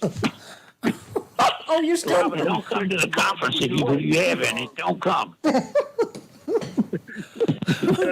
Congressman Jackson, what I never understand is people talk so much about the AR-15, but an AR-15 is chambered in .223. That's a 22 caliber bullet. An AR-10 is chambered in .308, so that's a 30 caliber bullet. People buy into the brand name of the AR-15, but the AR-10 is way more powerful. I think the point is that we have a lot of people, when we're talking about gun control, who don't understand the gun issue. And I think we could get better compromise policies out if the people on the left knew more about guns and the people on the right were a little bit less crazy. Well, I read that during the pandemic, Americans bought 60 million additional ones. So even if they don't know about them, the tragedy is so many people have them now. It's pretty scary. They know how to operate them. I agree. I don't think anybody should in any country it should be easier to get a gun than it is to get a car, or easier to get a gun than it is to get an apartment, or to get a bank account. In Georgia, you just walk into the store, they run a 5-minute background check, and they hand you a gun, and you walk back outside. So I think the compromise has to be putting in the type of roadblocks and the guardrails to keep the guns out of the hands of the crazy people. But when we have these hyperbolic conversations, I think the nuance in the middle often gets lost. Well, Chaparral just said, don't get Robert talking about these guns. Laugh at everybody. So thank you, Congressman Jackson. Thank you. Thank you for that. I'm going to have to sign off to get ready for my series of interviews this morning. But thank you all. I look forward to seeing everybody. I'm going to be out for a couple of weeks. I'm going to the Euro City biking conference called Velo City, Congressman. I have to tell you about it when I get to Chicago. I look forward. All right. Thank you, everybody. Have a God great bless day. you. Thank Be you, well. Santita. Oh, no, thank you. All right, everybody. Oh, don't get Robert talking about these guns. That's what everybody's saying here. That's right. Oh, Congressman Jackson, you're just as wrong as you can be. Just wrong. But what about them releasing this police officer who killed Dante Wright? She served 16 months. That's it. Taser, taser, taser. It was a gun, gun, gun. What? And she knows the weight and the difference. And what about all these shootings that are happening in Florida on civilians? I mean, 60 seconds. Delivery, Instacart, delivery worker model of business has to be terrified of. I rented a car last week. It was a white Altima, and I parked 2 or 3 times running in and out of the office buildings in D.C., and I literally got confused as where I last parked. I walked up on a white Chevy Malibu or a white Toyota looking for the white Altima before I realized it was parked some other place. And to think of something that innocent, walking up on a white car, you can get shot in Florida, or trying to deliver Instacart groceries, and the man chased him down and won't get charged. These are people shooting outside of their house. Another man shooting a child.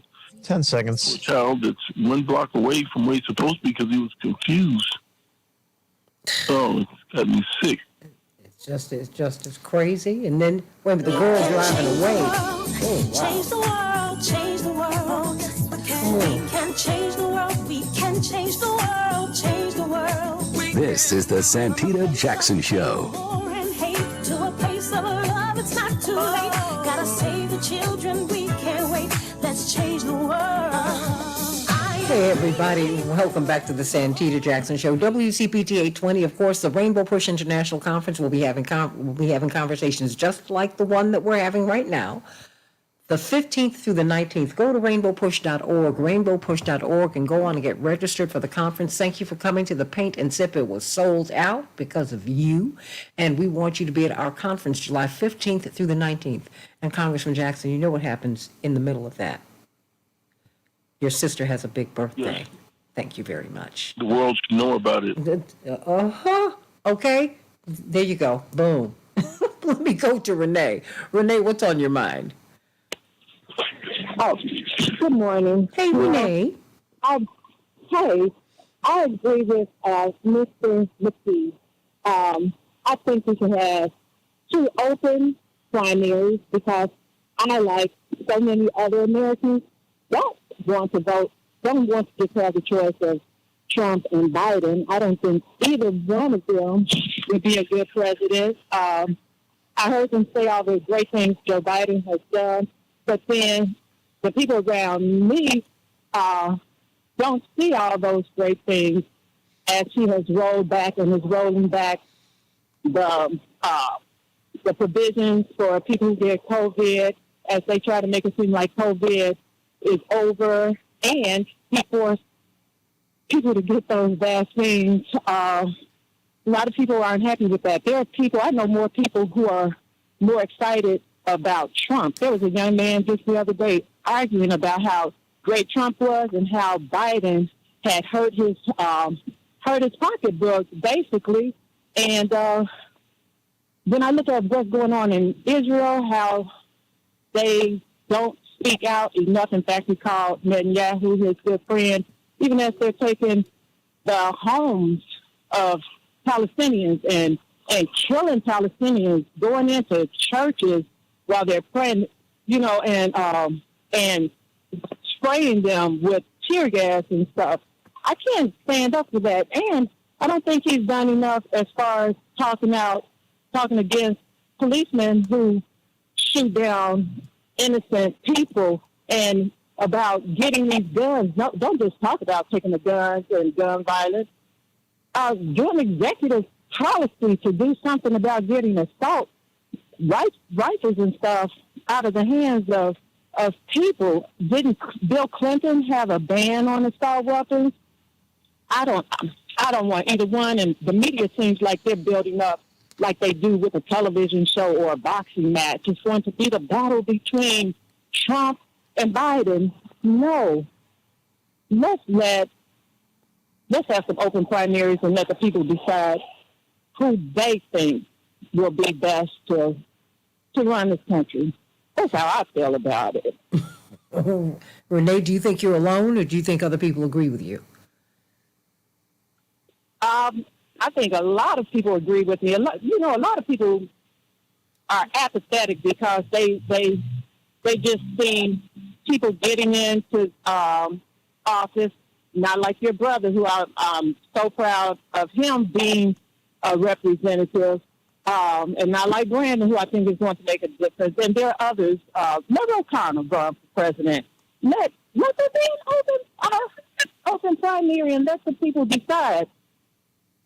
Okay. A lot of people on the ground just feel like people get into office and they help the rich. Okay, so Biden may have kept there from being a run on the bank, but look at the interest rates that they've raised under him that are crippling people. Go to the grocery store and buy something today and see, in some cases, it's double the price that it was a year ago, especially double the price it was 2 years ago. I don't know anybody who's excited about Biden. I do know somebody, I think he's misguided, who's excited about Trump. Mm-hmm. But, well, we can do better.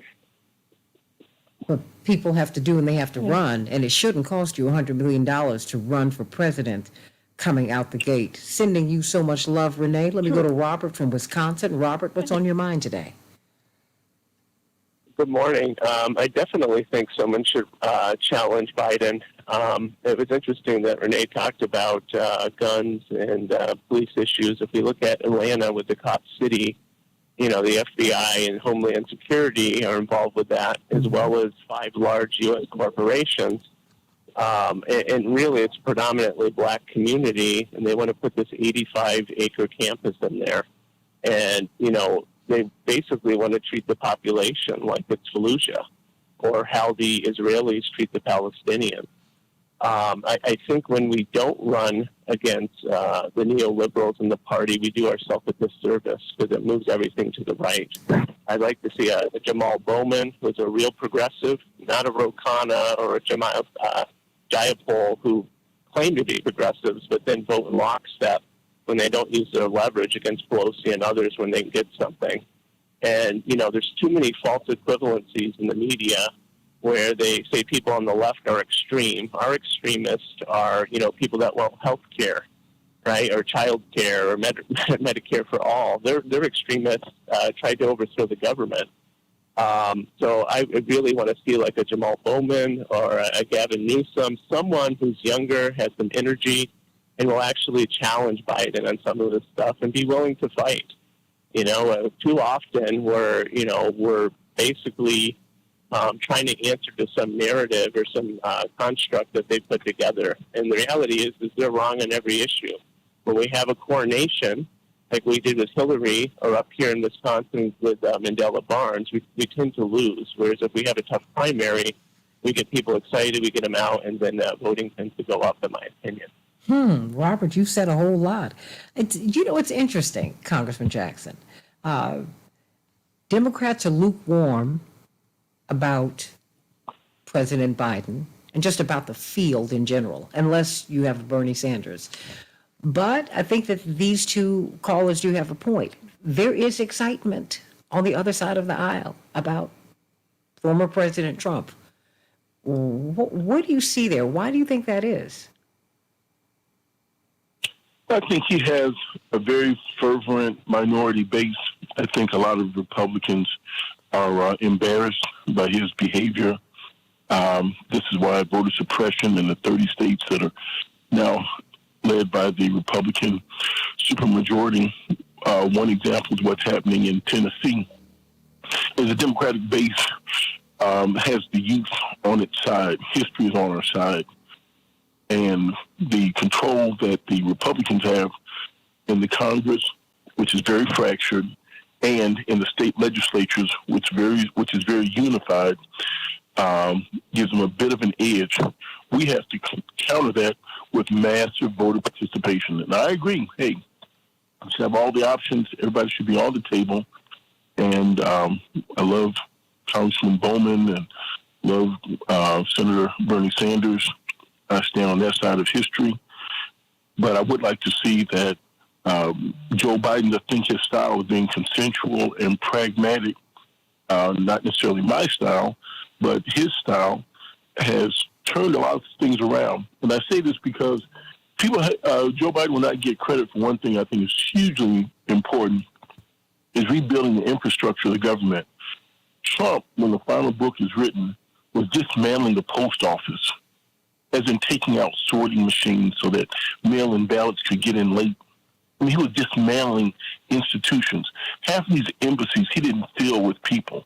We lost relationships around the world and thus influence. So when they talk about the BRIC and the Brazil, the Russia, the India, the China, and South Africa that are forming new alliances, it's because we've had a vacuum. Trump's agenda is to take us off of the world stage. And for that, we're paying huge consequences. So where do you see this? I mean, if he gets back in, what do you think will happen? Will he continue to dismantle our institutions? Do you believe that?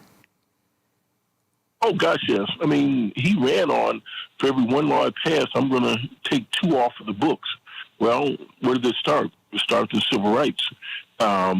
Just look at what they've done in the House. As soon as they get in there, just about every committee on every agency that had civil rights was curtailed, eliminated, or removed.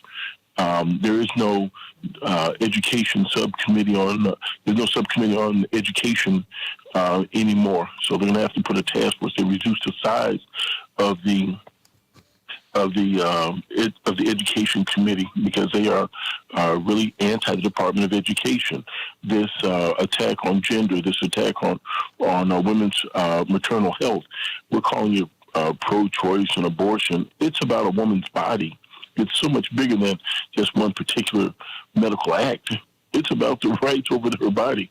I mean, there's no such counter force on what do you do over a man's body. I mean, it's going back to an arcane and a very dark era. It's embarrassing on the world stage. So, yeah, I think President Biden has a lot, but he gets no credit for what he's had to rebuild. I mean, the State Department was being gutted. He didn't fill half of those jobs. People just need to stop having sympathy for him. This guy is the greatest P.T. Barnum knockoff character the world's ever seen. Now he's getting sympathies for having engaged in prostitution. Oh, I'm saying, what they say, he paid a porn star? My God, come on. What's the difference? What did you say? Why do we make a what? What's your T-shirt? Why you turn a monster into a martyr? Right. I knew Congressman would like that. And ironically, President Trump had to go into that same courthouse that those 5 young children had to go into in Manhattan. But this time he had to go in there with a black mayor in New York City, with a black district attorney in D.C., in New York City, and with a black police chief. I mean, he saw one of his nightmares come true. Ooh, Robert Patillo, what do you think? And I know you're chomping at the bit, patting that gun at the same time. Well, I think, again, this goes back to the Biden press team and the need for a proper communication staff that can articulate his message better to the voters. For example, someone brought up the issue of inflation and prices that have been rising in grocery stores. 2 weeks ago, there was a dairy factory in Texas that had 18,000 dairy cows that exploded and killed all 18,000 cows. So milk costs more now than it cost 2 years ago. Why? Because 18,000 cows are dead. But when you don't articulate that to the public, they say, well, this is Biden and inflation running up these prices. Or even if you look at the American inflation, it's 1/3 of what it is in Great Britain. It's 1/4 of what it is in Russia.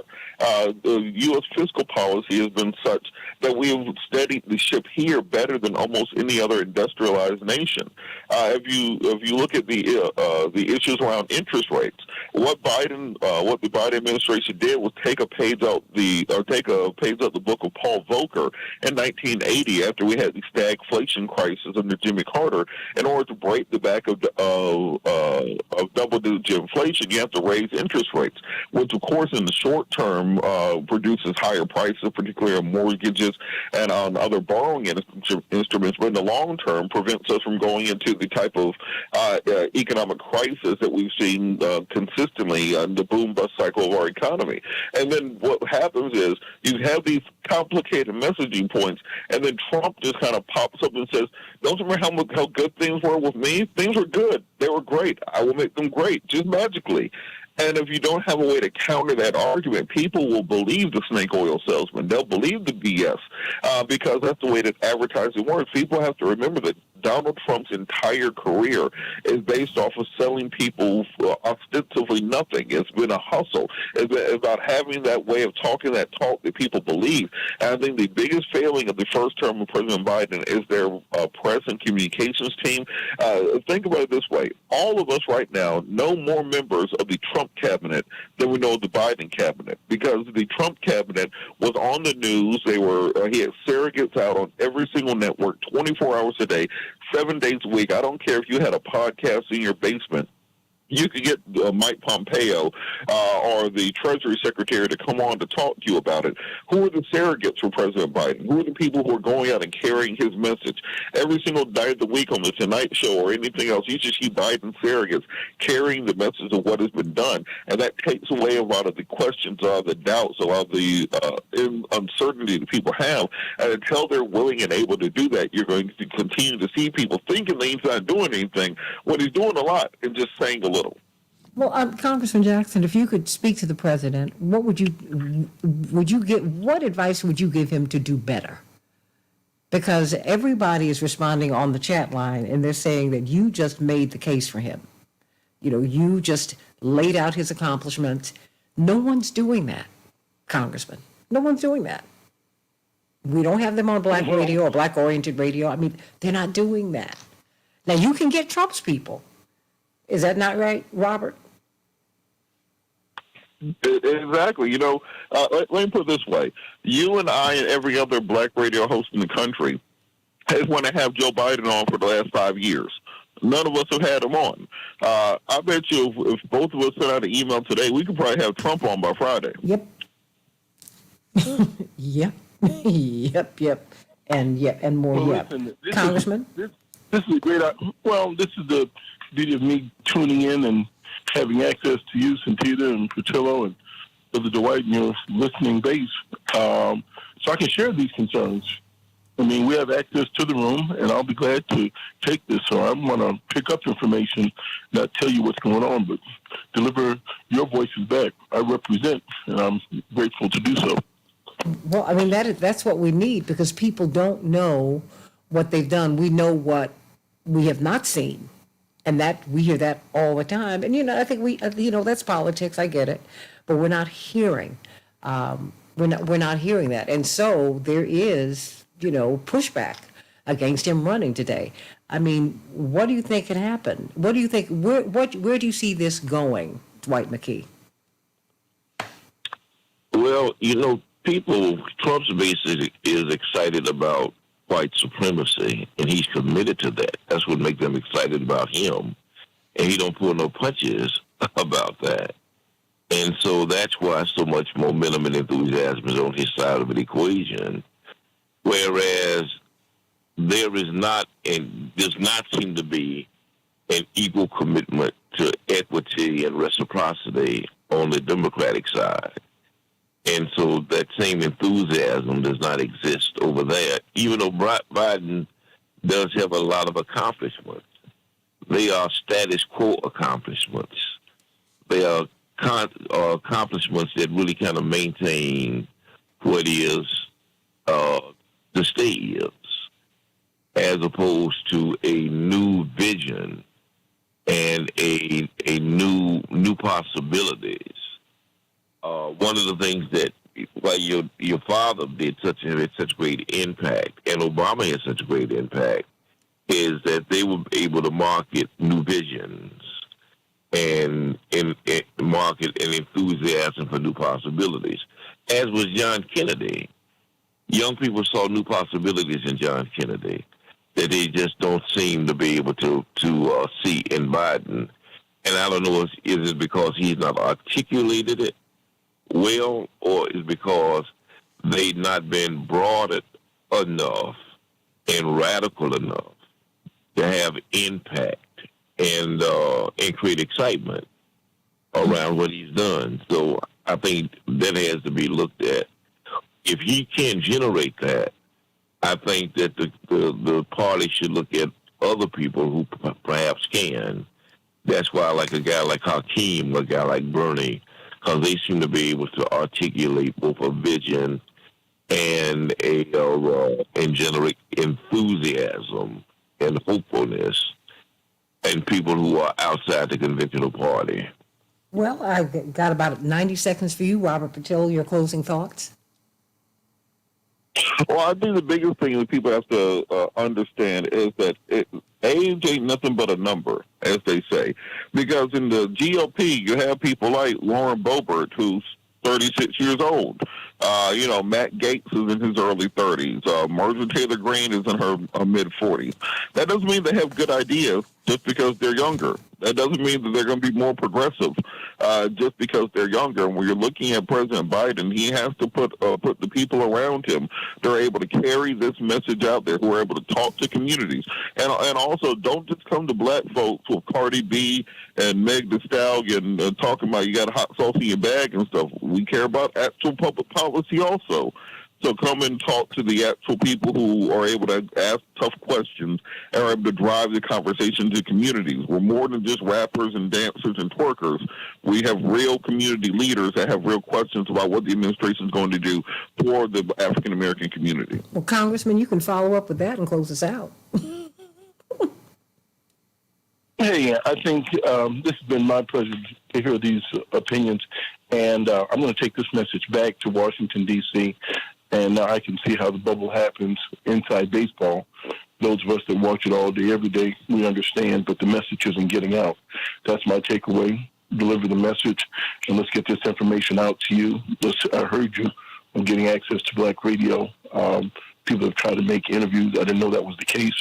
I'm going to take that message back. Yeah, I mean, because we're not getting any response. And mind you, the station that I'm on, I'm a Black host on a station that is not Black oriented. But what WCPT, to their credit, and AM 950 radio in Minneapolis, St. Paul, and other places, to their credit, they are trying to pull Black people in. They're trying to pull Black people in. But for some reason, even when we run up to the election itself, Congressman Jackson, you can't get anybody to respond to you. They respond to the big, white, progressive hosts. They will respond to corporate media. But to a Robert Patillo, who is on the iconic Black talk radio station in Atlanta, there are a lot of Black folks there. He can get Trump's people.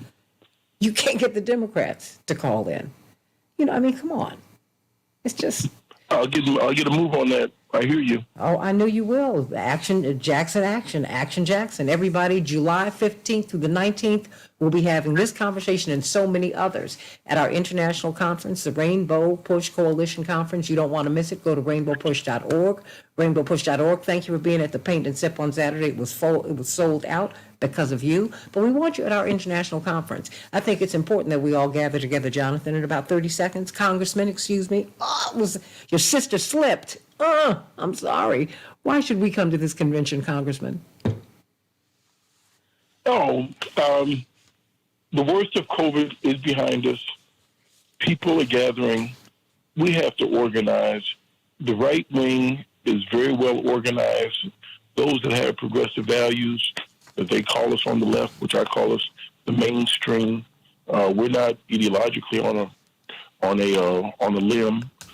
We know what we're talking about. Students don't have enough to make it. The food department, the SNAP program is going to be under attack. Women's mortality is an issue now. Leading cause of death amongst children is gun violence. We have the power. We have the means to do something about this. So I encourage people, come out to the Rainbow Push Conference. Come out to get involved. If that isn't the one for you, get involved in a conference, because there are forces against us that are turning back the hands of time. You see it starting in the curriculum in Florida and Arkansas. You see it on the voting rolls, what's happening in Alabama and North Carolina and in Ohio. When people say take this country back, that corrosive spirit means so much more. They want to turn back. They think we have too much progress, and they have a scarcity mentality, thinking there's not enough. We have an abundance mentality. We can make more. Love you, Congressman Jackson. Robert Patillo, Dwight McKee. Love you all, everybody. Have a great day. God bless you. And see you tomorrow on the Santita Jackson Show. Congressman, is there anything else you'd like to say before we all go? I think he might have hung up already. Dwight McKee, is there anything else you'd like to say, you and Robert Patillo? Yeah, Luther said, give us a reason to want you back. And if the reason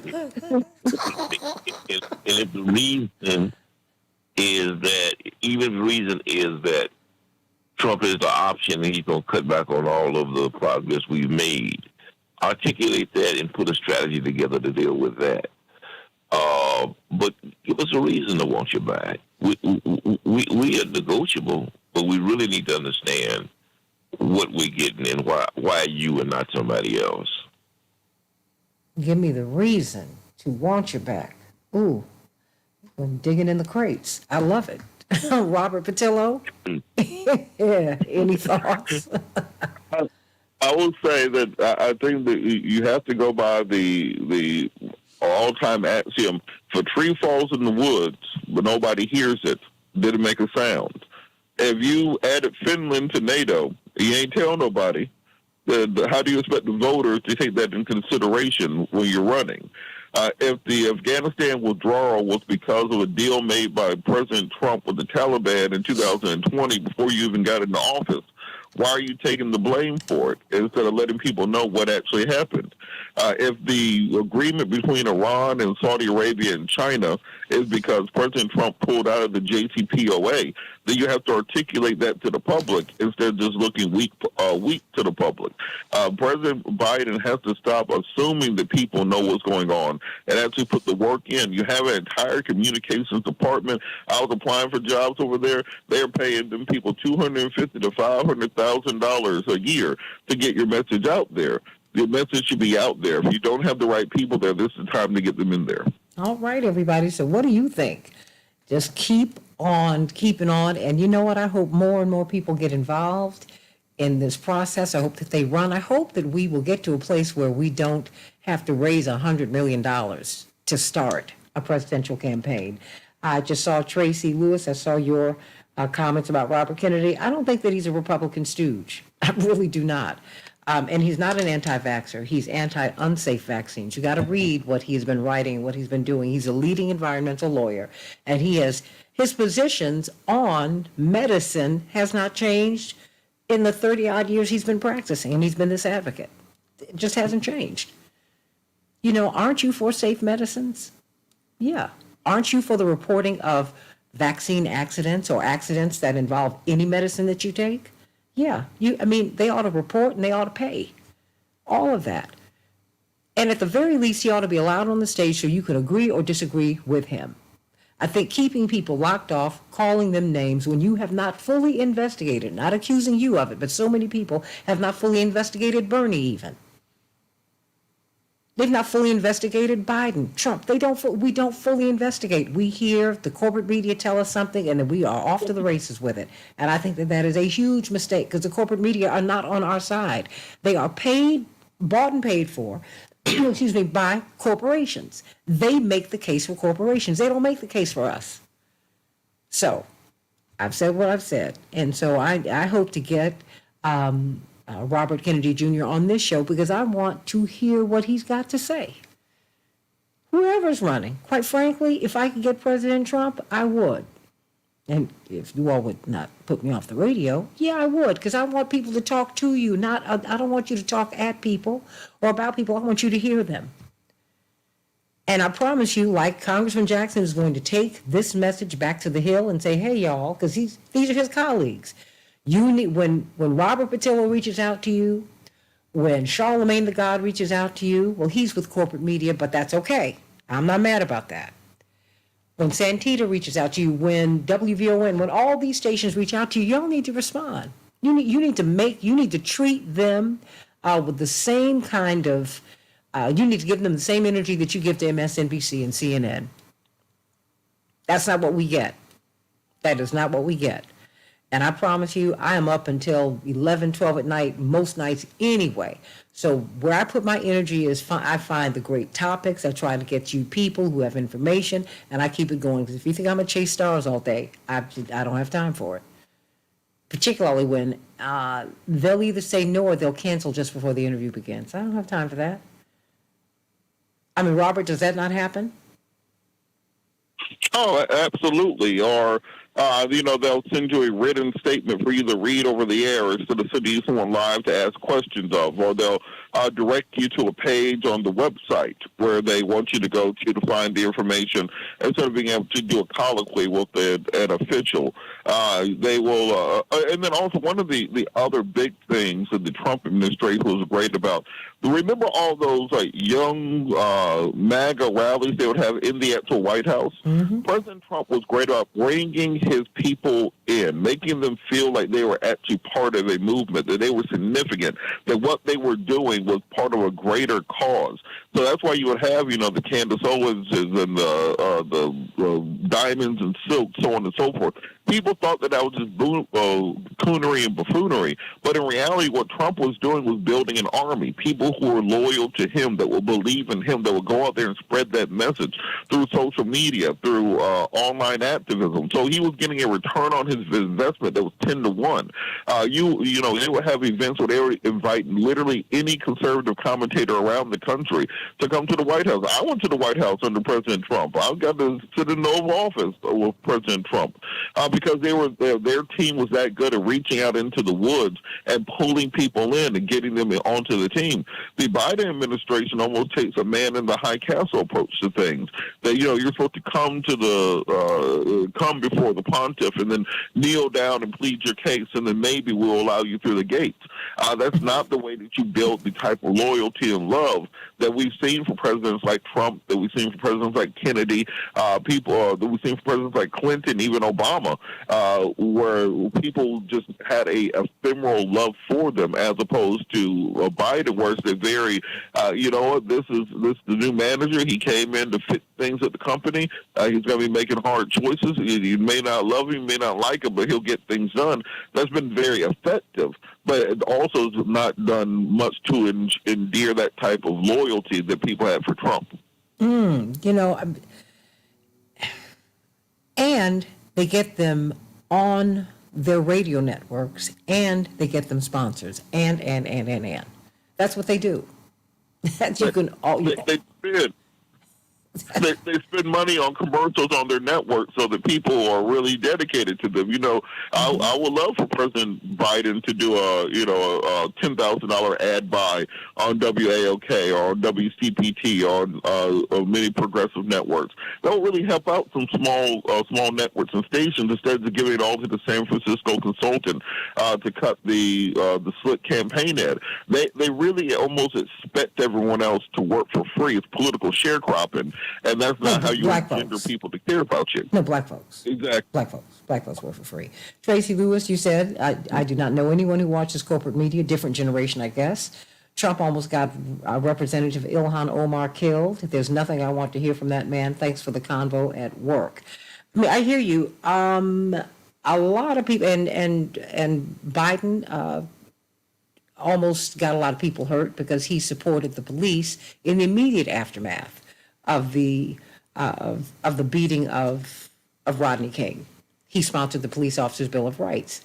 He's the one who's given us Clarence Thomas, and on and on and on and on and on. I get it. I hear you. That having been said, I know too many people who watch corporate media. They watch corporate media all day long. That's how you get your news. They're ubiquitous. So I do. I mean, whatever generation you are. I mean, and I am. You know, if I'm understanding you correctly, I'm older than you. Okay, I watch it all because I want to see it all, because I want to hear what people are saying. I want to hear what they're thinking. I do. I want to know. I was trained to, because I grew up in a city where the corporate media were unkind to my father, and I couldn't shut my eyes and plug my ears. I had to watch Walter Jacobson. I had to watch these people all day, every day, and I needed to know, because I had to encounter teachers who agreed with Walter Jacobson and other people like that. I had to deal with people whose parents liked what he had to say when I was in school. 6, 7, 8, 9, yeah, all of that. So I've never had the luxury of excluding any conversation from my ears or from my eyes. I've had to live with it all. I get it. My circumstance might be a little extraordinary, but it is what it is. But I believe in talking with people, not at them. I'll give you this little story. Robert Patillo and Dwight McKee. You know Robert. You know I got a lot of them. At the height of the apartheid regime, when we were getting arrested at the South African Embassy in Washington, I was arrested. My father was arrested. Congressman Jackson, both of them were arrested. I remember Reverend had a big debate with Jerry Falwell, who was huge at the time, of course. Dwight, you remember this? They debated apartheid on Nightline. And it was a big deal. It was, I think, it might have been their highest rated show of that year. And so when I met up with my father and his staff and some of his crew, and of course, Falwell had his crew. When we got there, his son stood up, Jonathan, who's interestingly enough named Jonathan, like my brother Jonathan, stood up and was very pleasant, very warm. He's a dear friend today. We don't agree on everything politically. We agree on some other things because, we have a very, very similar religious outlook and all of that. But I have learned to talk to people, not at them and not about them. If I have the opportunity to speak with you, I do it. When Congressman Jackson got to Congress, Dwight McKeon, you said to me you thought this was smart. He walked over and introduced himself to Matt Gaetz and to Marjorie Taylor Greene and to Lauren Biebert and all these people. You got to vote with them, or you can't just go past people. Nobody has that luxury. You know where you've been, as our First Lady, Mrs. Luther May Evans would say. You know where you've been. You don't know where you're going. You don't know who your ally can be or why.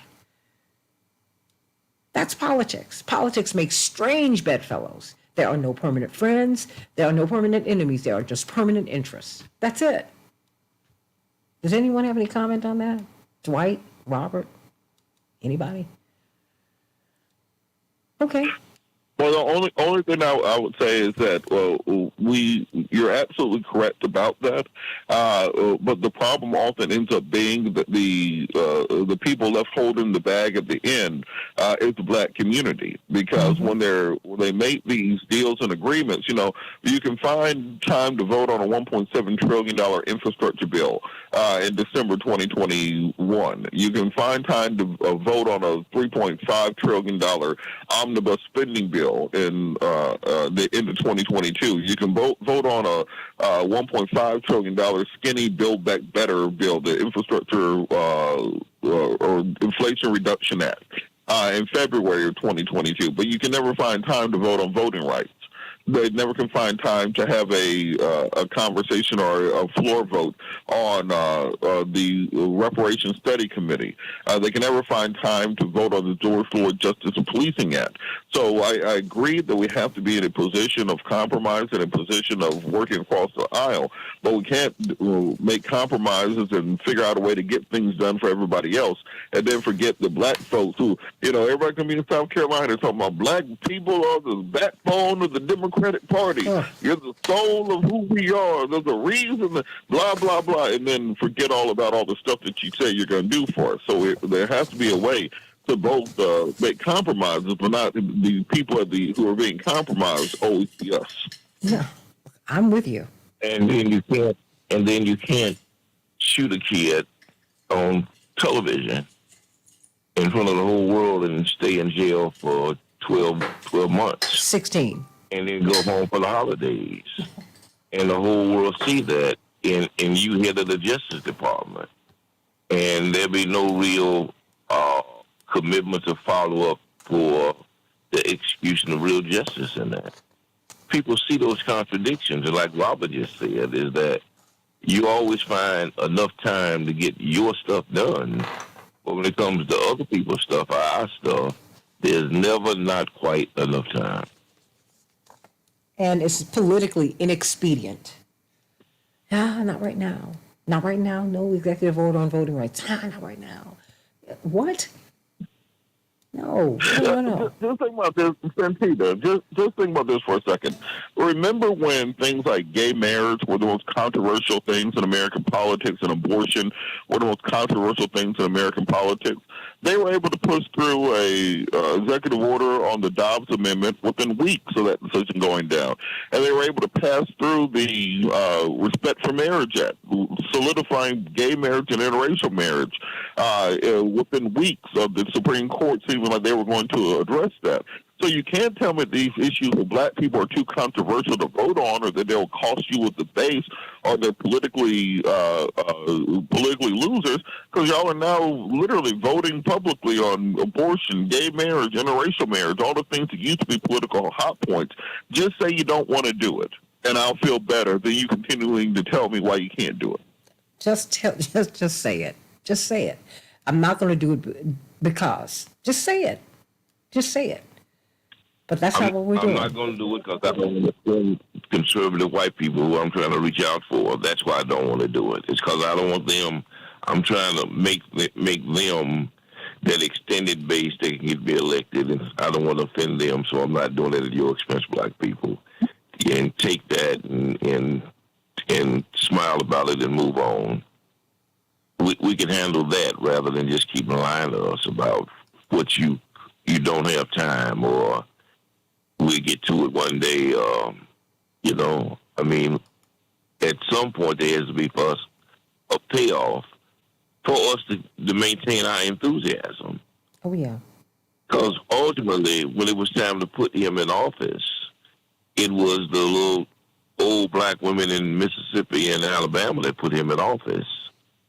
And they are the least rewarded in this. I mean, so what's next? A big part of it's going to have. Go ahead, Robert. I would say a big part of it is going to have to be accountability. As you said, there should be a primary on both sides of the aisle. I think that we should get into the place and position of having a primary every election, of not simply saying, well, we'll just hand it over to the standard bearer of the party, because things change in a 4-year period. So the same things you ran on in 2020, you can't run on in 2024. The world keeps on rotating. You can't just stand still on the same areas. I think as black folks, with the primary now starting in South Carolina, we have to be very clear about what we are demanding and what we are expecting out of the administration going forward, that we can both appreciate all the things you've done correctly and all the achievements you've had, but also look at the fact that there still is not a protected right to vote in this country, and say that is completely unacceptable, and that 10 Tea Party MAGA Republicans can hold up the Speaker of the House votes for 15 rounds, then there's no reason we should not be able to use the largest caucus in the history of Congress, the current Congressional Black Caucus, to push through many of the agenda items that we believe in. And then President Biden, as this master of the Senate, 50 years in Washington, D.C., if you can't twist Joe Manchin and Christian Sinema's arm to get them on board with what you're trying to do, then what exactly is the point of your 50 years of experience? I think these are things that have to be explored, and black folks have to stop being okay with taking second place, okay with being, your phone rings at 2 o'clock in the morning, and he ain't feel like talking to you earlier, he ain't feel like taking you on a date, but you still gonna let him come on over to spend the night with you. That's the way they treat us in politics. Reverend said that many years ago. Hello, stop being that midnight lady. Remember. Okay. Remember, I mean, the easy girl loses in the courtship game, honey. Don't do that. Don't do it. Don't do it. Don't do it. So, let's think about that. Not just think about it, act on it. Now is the time for some change. People want something different. And they're demanding it, and they're voting on it. I don't care what corporate media have said. Corporate media said that Brandon Johnson was not going to win. People said, no, we got you. Went from no one knowing him to getting 1% name recognition to 51% of the vote in a year. People want something different. And not just something different, they want real change. And you have to be very specific about that, everybody. Change to what? Do you even know what we're changing from? That's why you need to know everything. And that's why I was saying, hey, before you start talking about these candidates, examine their records. Examine their records. Examine them. Understand why different people, because a candidate is a Rorschach test. You project onto them what it is that you need them to be. That's all. Different people are coming at, some people would want Biden. You're not going to call him a Republican shill for a whole lot of reasons. So let's just stop it. The question is, who's going to get you what you need? How about that? Who's going to be the easier negotiation? But at the end of the day, if you're not out in these streets marching, if you're not on your block organizing, if you're not part of these organizations that advocate for you, nothing's going to happen for you. Nothing. The vote is the end of the beginning, not the beginning of the end. You must advocate that, or just have a monarchy and let somebody else handle it. Boom. But if that's not what you want, that means you got to run your own stuff. How about that?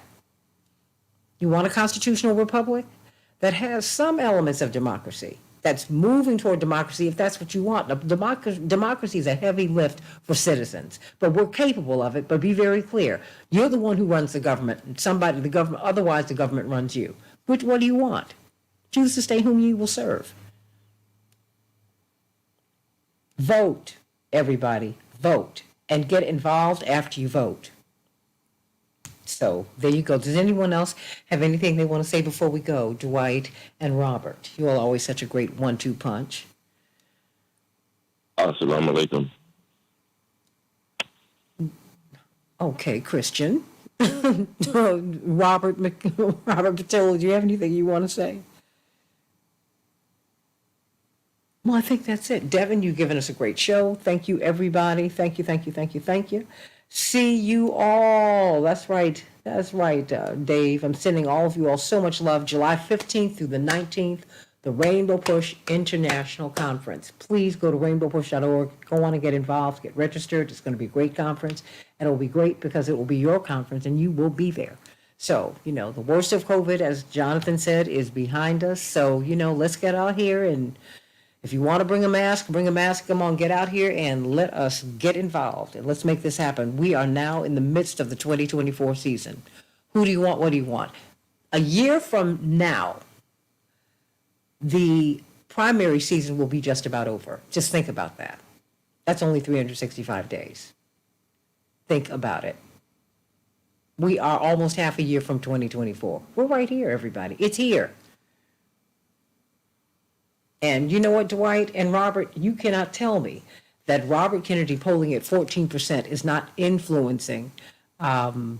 What do you think, Robert?